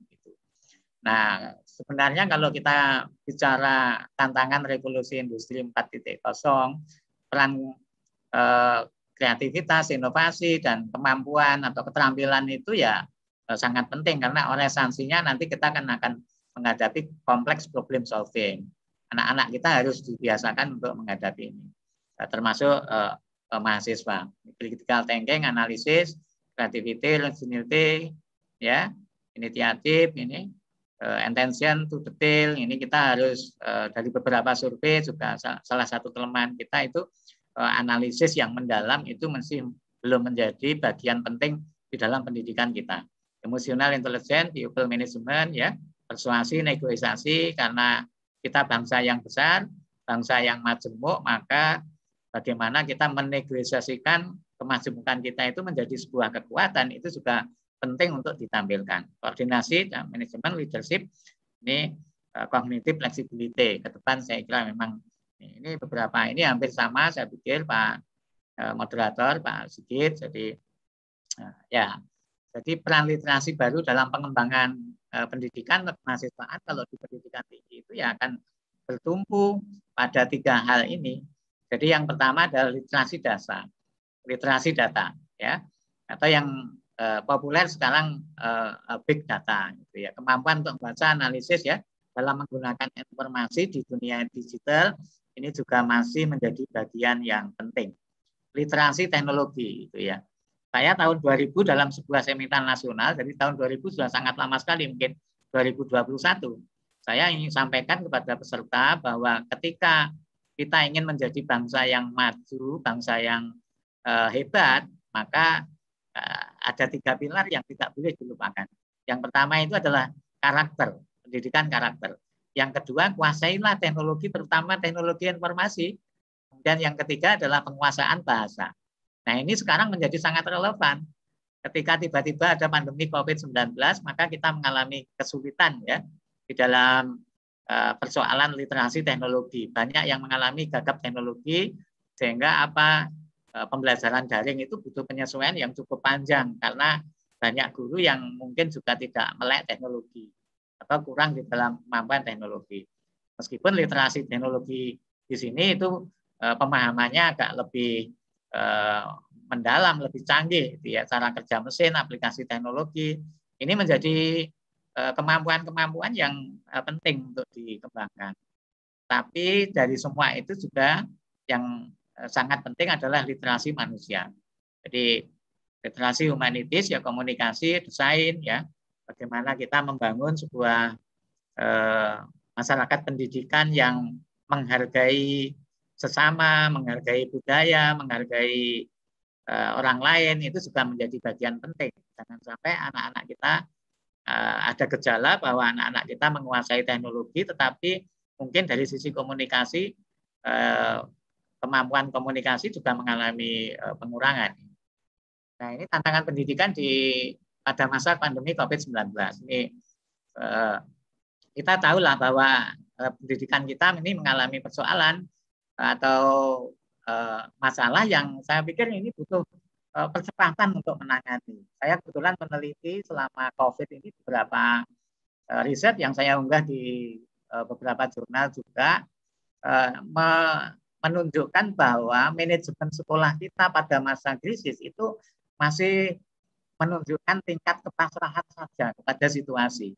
Belum ada usaha yang maksimal bagaimana sebuah sekolah itu meng-create dirinya untuk mengatasi pandemi COVID. Ya memang kemudian pembelajaran daring yang kita laksanakan atau pembelajaran online. Tetapi kan ini pada faktanya itu tidak semudah yang dibayangkan. Karena ternyata juga ada faktor orang tua yang tidak siap mendampingi anaknya di rumah. Kemudian ini juga ada faktor infrastruktur, regulasi. Ya, ini beberapa hal yang semestinya itu patut menjadi perhatian kita semua. Saya merekomendasikan beberapa hal bahwa ya sekarang ini perlu ada semacam pelatihan diklat bagi manajemen sekolah supaya tidak pasrah saja pada situasi dan keadaan. Dan manajemen sekolah juga bisa melibatkan komite sekolah, stakeholder yang terkait. Karena kalau tidak, khawatir kita akan mengalami learning loss. Kita akan mengalami keterputusan belajar, terutama anak-anak pada pendidikan dasar. Kita bisa bayangkan karena kondisi geografis Indonesia yang sangat beragam, anak-anak yang di pedesaan itu mengalami akses informasi. Mereka sulit untuk belajar. Orang tuanya sibuk di pekerjaannya masing-masing, ya, HP-nya juga belum berbasis Android. Itu ada persoalan yang sangat serius. Ini butuh penanganan yang tepat. Memang sekarang programnya vaksinasi, tetapi kan COVID-19 juga berakhirnya kapan kita tidak bisa prediksi, sehingga kita harus, dan banyak pakar yang akan memprediksi akan menjadi situasi endemik. Artinya COVID akan tetap ada, tetapi bagaimana kita memanagenya. Nah, ini akan sangat berkait dengan ini, proses pembelajaran dan pendidikan kita. Paling tidak kita akan masuk blended learning, dan ini akan dalam situasi di Indonesia ini bukan situasi yang biasa untuk pendidikan dasar. Kalau di pendidikan tinggi mungkin sebelum COVID memang sudah dirancang bahwa 30% itu daring, kemudian 70% luring. Tapi untuk pendidikan dasar ini kekagetan yang luar biasa. Karena sistemnya itu saya lihat di lapangan juga masih banyak yang belum siap. Gitu. Oke, nah tantangan riset ya, penelitian pada masa pandemi COVID-19. Teman-teman sekalian, para peserta seminar, saya kira kita semua ya yang rata-rata sebagai dosen itu ketika masuk pada masa pandemi COVID ini memang mengalami masalah ya ketika kita akan melakukan riset. Karena apa? Kita harus menjaga jarak. Kemudian pertemuan-pertemuan secara langsung juga terbatasi. Nah, bagaimana untuk mensiasati ini ya? Tentu kita harus masuk pada situasi yang serba sulit itu yang kita harus berupaya bagaimana mengembangkan penelitian yang berbasis digital. Teknik pengumpulan dasarnya, analisis datanya, ya tentu harus sudah dikembangkan yang berbasis digital. Memang ini sudah banyak dikembangkan, ya web survei, big data, dan lain sebagainya bisa digunakan untuk kepentingan ini, termasuk kita mencari informan, ya bagaimana kita melakukan survei-survei itu teman-teman juga sudah berbasis digital. Tapi ada persoalan etika penggunaan digital kadang-kadang. Jadi kaidah-kaidah ilmiah, validitas data itu juga harus dijaga dengan baik ketika kita berbicara tentang riset, kan, berbicara tentang penelitian. Nah, metode digital ada kelemahan dan kelebihannya. Kelebihannya tentu cepat, akurasi, jangkauannya luas. efektif dan efisien barangkali, tetapi juga kendala infrastruktur ya, tingkat ekonomi, tantangan penelitian terutama untuk penelitian-penelitian yang berbasis humaniora, penelitian-penelitian yang berbasis masyarakat itu juga mengalami kendala. Karena apa? Stratifikasi ekonomi, stratifikasi pendidikan di masyarakat kita juga tidak semuanya siap dengan metode survei itu, sehingga apa? Ya, keterjangkauan, keterwakilan responden itu juga menjadi persoalan ketika tidak merata. Jangan sampai survei kita kemudian hanya menjangkau orang-orang yang memang kemampuan digital dan akses informasinya sudah cukup baik. Ya, ini saya kira. Nah, bagaimana strategi kita menjaga kualitas pendidikan dan riset kita? Ini tayangan yang terakhir, Pak Sigit selaku moderator ya. Ya, ini mau tidak mau kita harus melakukan inovasi teknologi dalam bidang pendidikan. Gitu. Dan ini saya diwawancarai oleh beberapa media beberapa waktu yang lalu, saya tegaskan bahwa pandemi COVID-19 jangan sampai menjadi kita ini mengalami kemunduran, tetapi justru harus menjadi pemantik kita untuk mencari inovasi teknologi di dalam pendidikan. Sehingga harapan saya ini terjadi akselerasi kemampuan inovasi teknologi pendidikan kepada para guru, para dosen ya. Biasanya kalau dipaksa situasi itu kita kemudian bisa keluar ya dalam situasi sulit. Mudah-mudahan seperti itu. Transformasi digital dalam dunia pendidikan ini perlu dipercepat ya, termasuk manajemen pendidikan kita yang terutama di pendidikan dasar ini juga penting untuk melakukan transformasi digital. Tidak hanya di dalam ekonomi saja, tapi juga pendidikan ini transformasi digital sangat penting. Literasi teknologi para dosen dan guru yang akhir-akhir ini juga meningkat dengan tajam, saya kira perlu dikembangkan terus, perlu didukung terus dengan sistem yang baik. Gitu. Kompetensi riset berbasis digital ini sudah pasti menjadi tren baru yang menurut saya perlu diupayakan oleh para periset. Ya. Fokus riset mengatasi dampak pandemi COVID-19 dari banyak aspek juga menjadi hal yang menarik ya.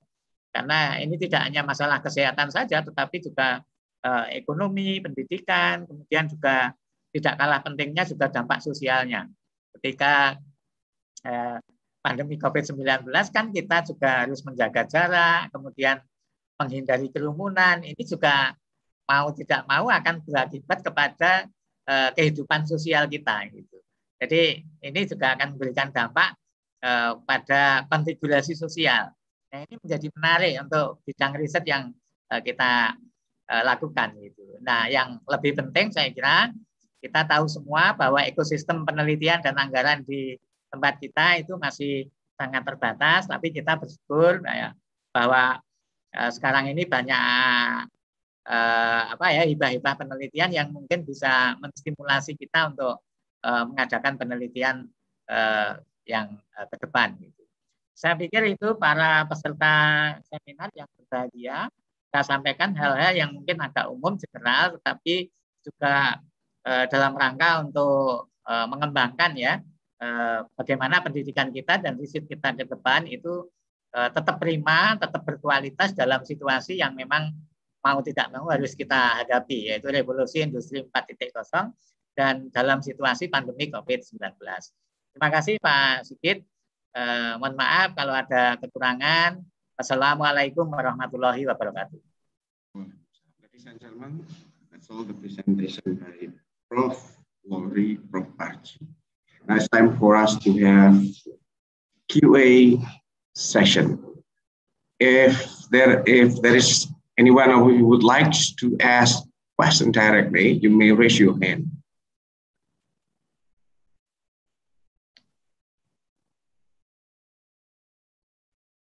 While we are waiting for you to raise your hand, I would like to come to the first questions. I selected questions by Faridah, UNIPMA. As this COVID crisis, online learning has made many problems for primary education, especially in student learning mastery. The question is, instead of coping with the mastery problem and students' parent digital literacy problem, do we have to minimize the contents material in the syllabus or cover them all with the student home assignment? This is directed to Prof. Lowrie.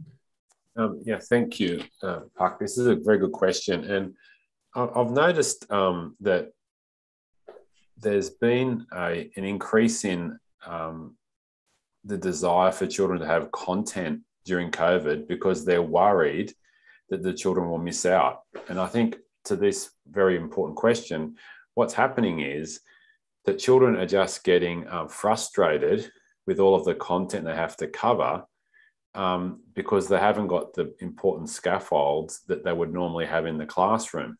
And those scaffolds are numerous, not just from the guru, but also from other children. So from other Siswa. So that, because they're not getting that connectivity. And then the third component is if they're at home and their parents are trying to work and their parents are already stressed, the parents get frustrated that the children don't know the content and then just teach them the content the way that they were taught themselves.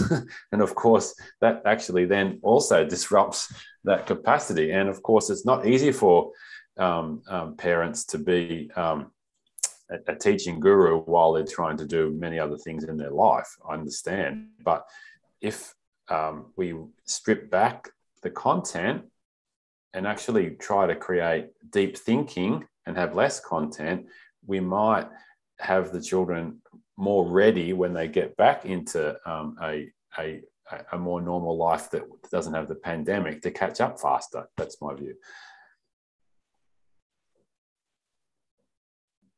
Okay. Another question by Heru Kurniawan from Universitas Muhammadiyah Purworejo, again to Prof. Lowrie. What is your view on the opportunities and challenges of education, especially higher education, in the post-COVID-19 era? How big is the impact of the role of campus, of digital or massive open online course in the future? Prof. Lowrie. Another very important question. My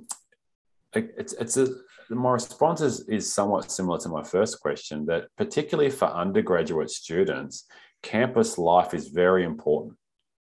So to be engaged with other students, other like-minded people on campus is very important because the university experience is very different than the school experience. And not having that opportunity to engage with peers in that environment, I think is detrimental.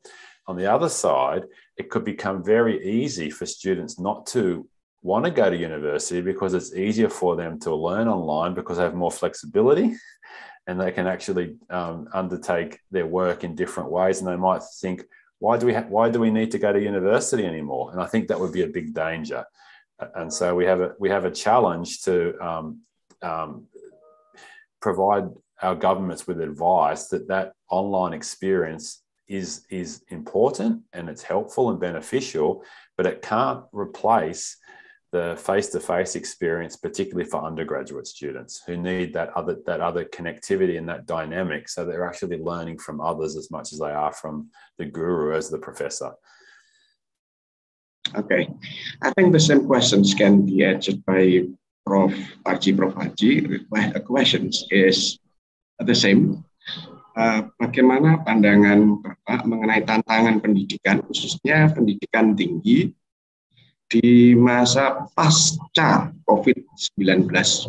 Seberapa besar dampak dan peran kampus digital kaitannya dengan MOOC di waktu mendatang?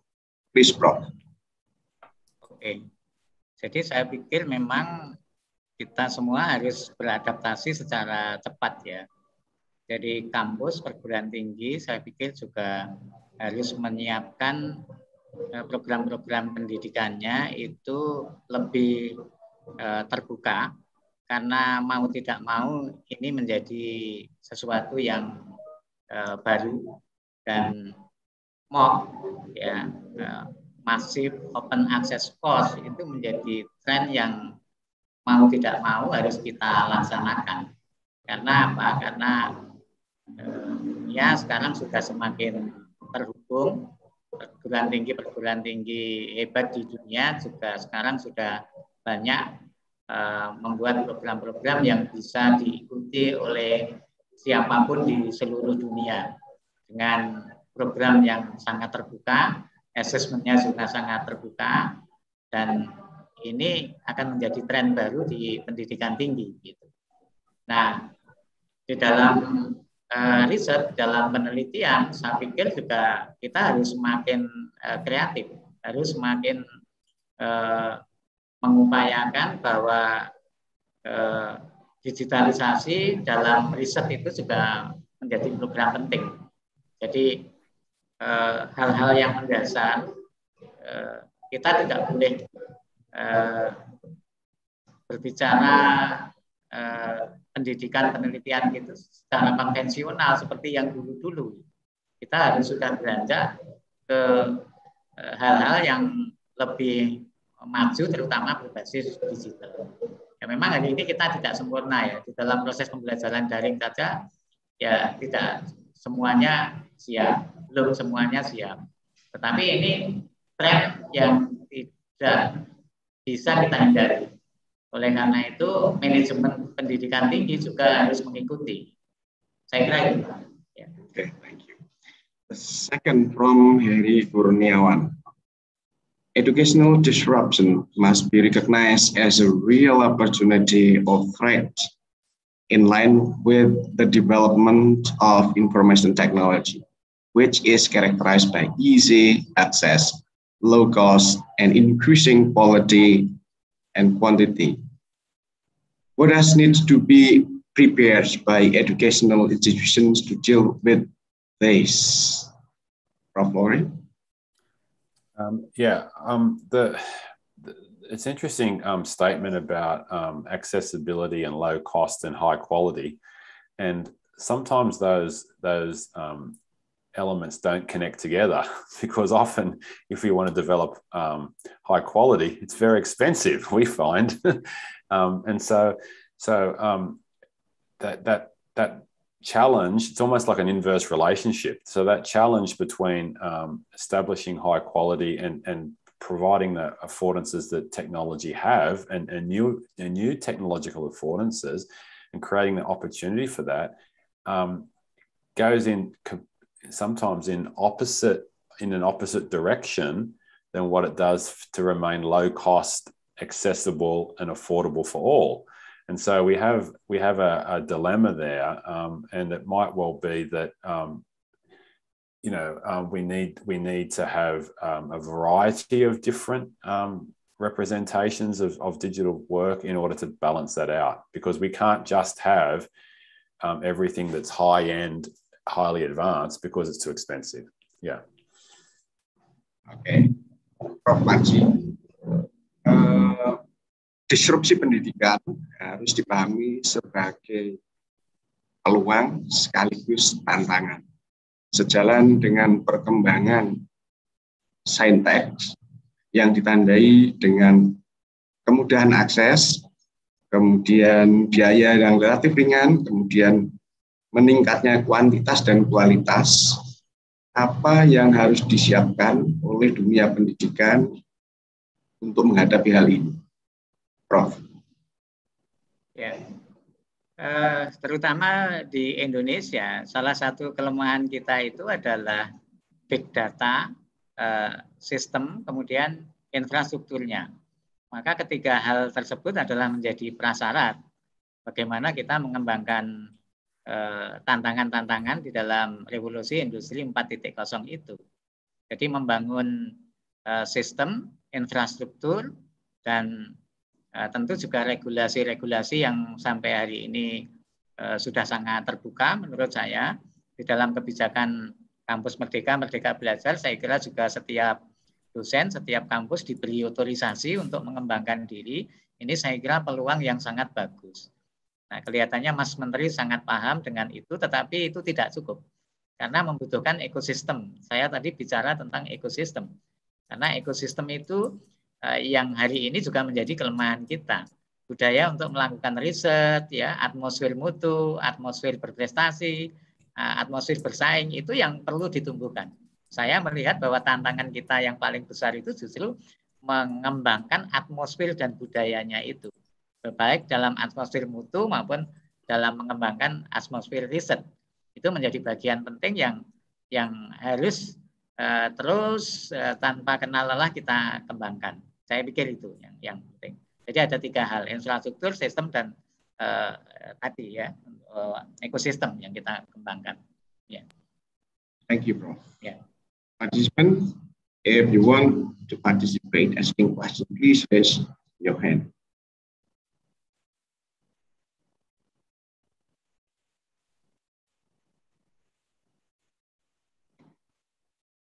Still another question from Heru Kurniawan, Asma Madya Purworejo, to Prof. Parji. I think this can be from for both. Currently, there is a shift in the way children learn. Children do not actually work on the assigned questions, but just look for answers to these questions. We know that the answer on the question are already available on the internet, Google. Therefore, is reasoning the key to success of education in the future? How to change the mind of the teacher, lecturer, with the current shift in the way children learn? Prof. Lowrie first. Another good question. And what is true is that we can't blame the students for finding the answers on the internet because that's them being inquisitive.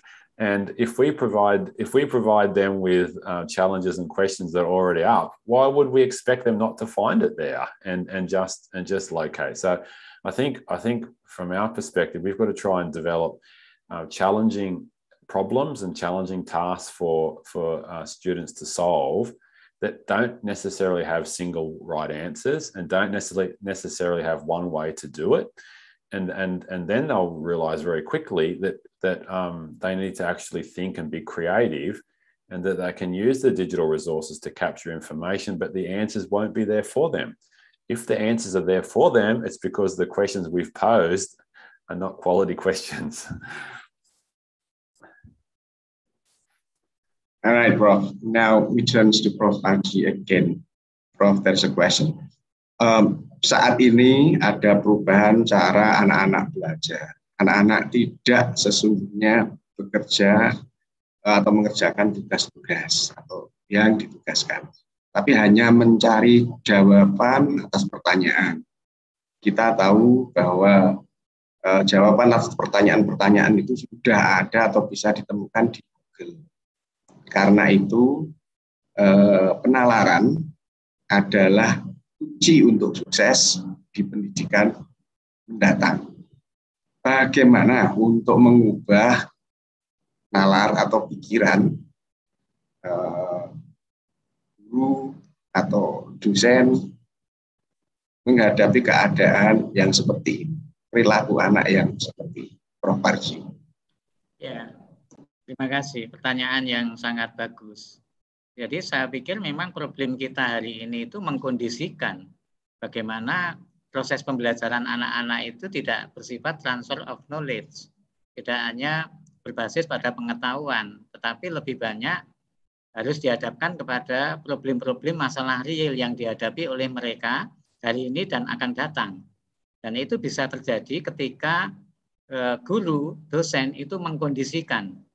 Nah, cara guru dan mengkondisikan itu tentu melalui strategi dan metode pembelajaran.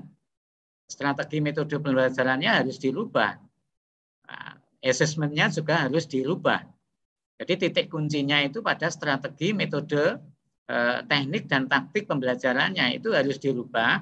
Tentu yang bisa mengupayakan apa yang disebut dengan problem-based learning, project-based learning.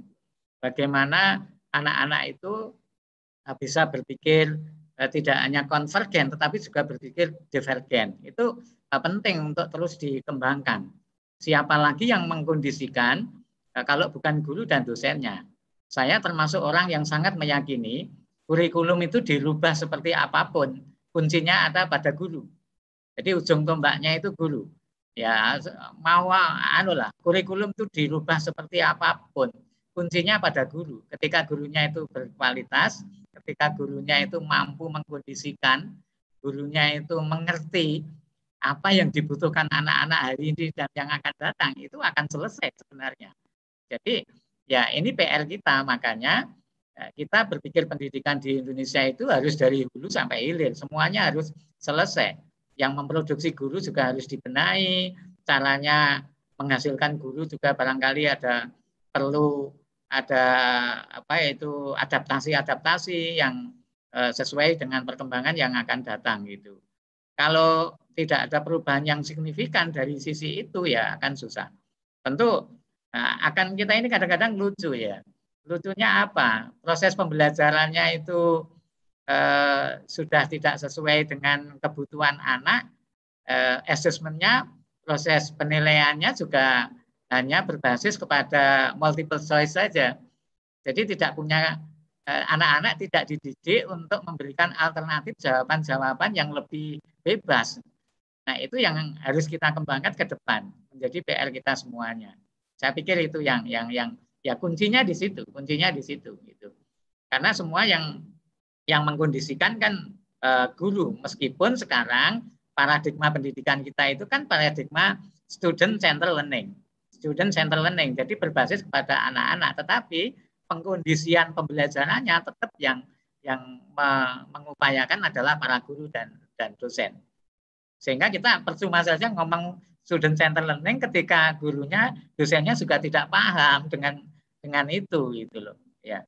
Terima kasih. Ya. Thank you, Prof. Participants, is there any more questions? Please raise your hand. Unless we would like to put an end to this main session. All right, if there is no more questions, ladies and gentlemen, thank you very much, Prof. Murcovic, Prof. Ojima, Prof. Lowrie, Prof. Parji, for your excellent presentation. Ladies and gentlemen, before ending this session, the committee would like to take pictures. Therefore, please turn your camera on. Committee, please take pictures.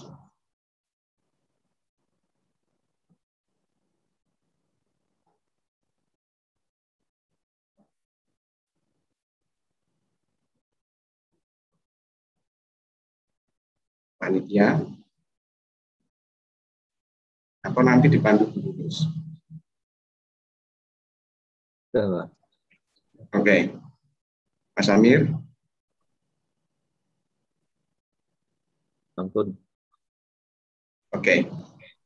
All right, ladies and gentlemen, keynote speaker, co-host, and participant, thank you very much for your enthusiastic participation. Now it's time for us to go back to Miss M.Si, Dr. Lulus. Dr. Lulus, back to you. Thank you. Thank you, Dr. Sigit, for moderating the keynote speakers. Ladies and gentlemen, before I close the session, on behalf of committee, allow me to read some information.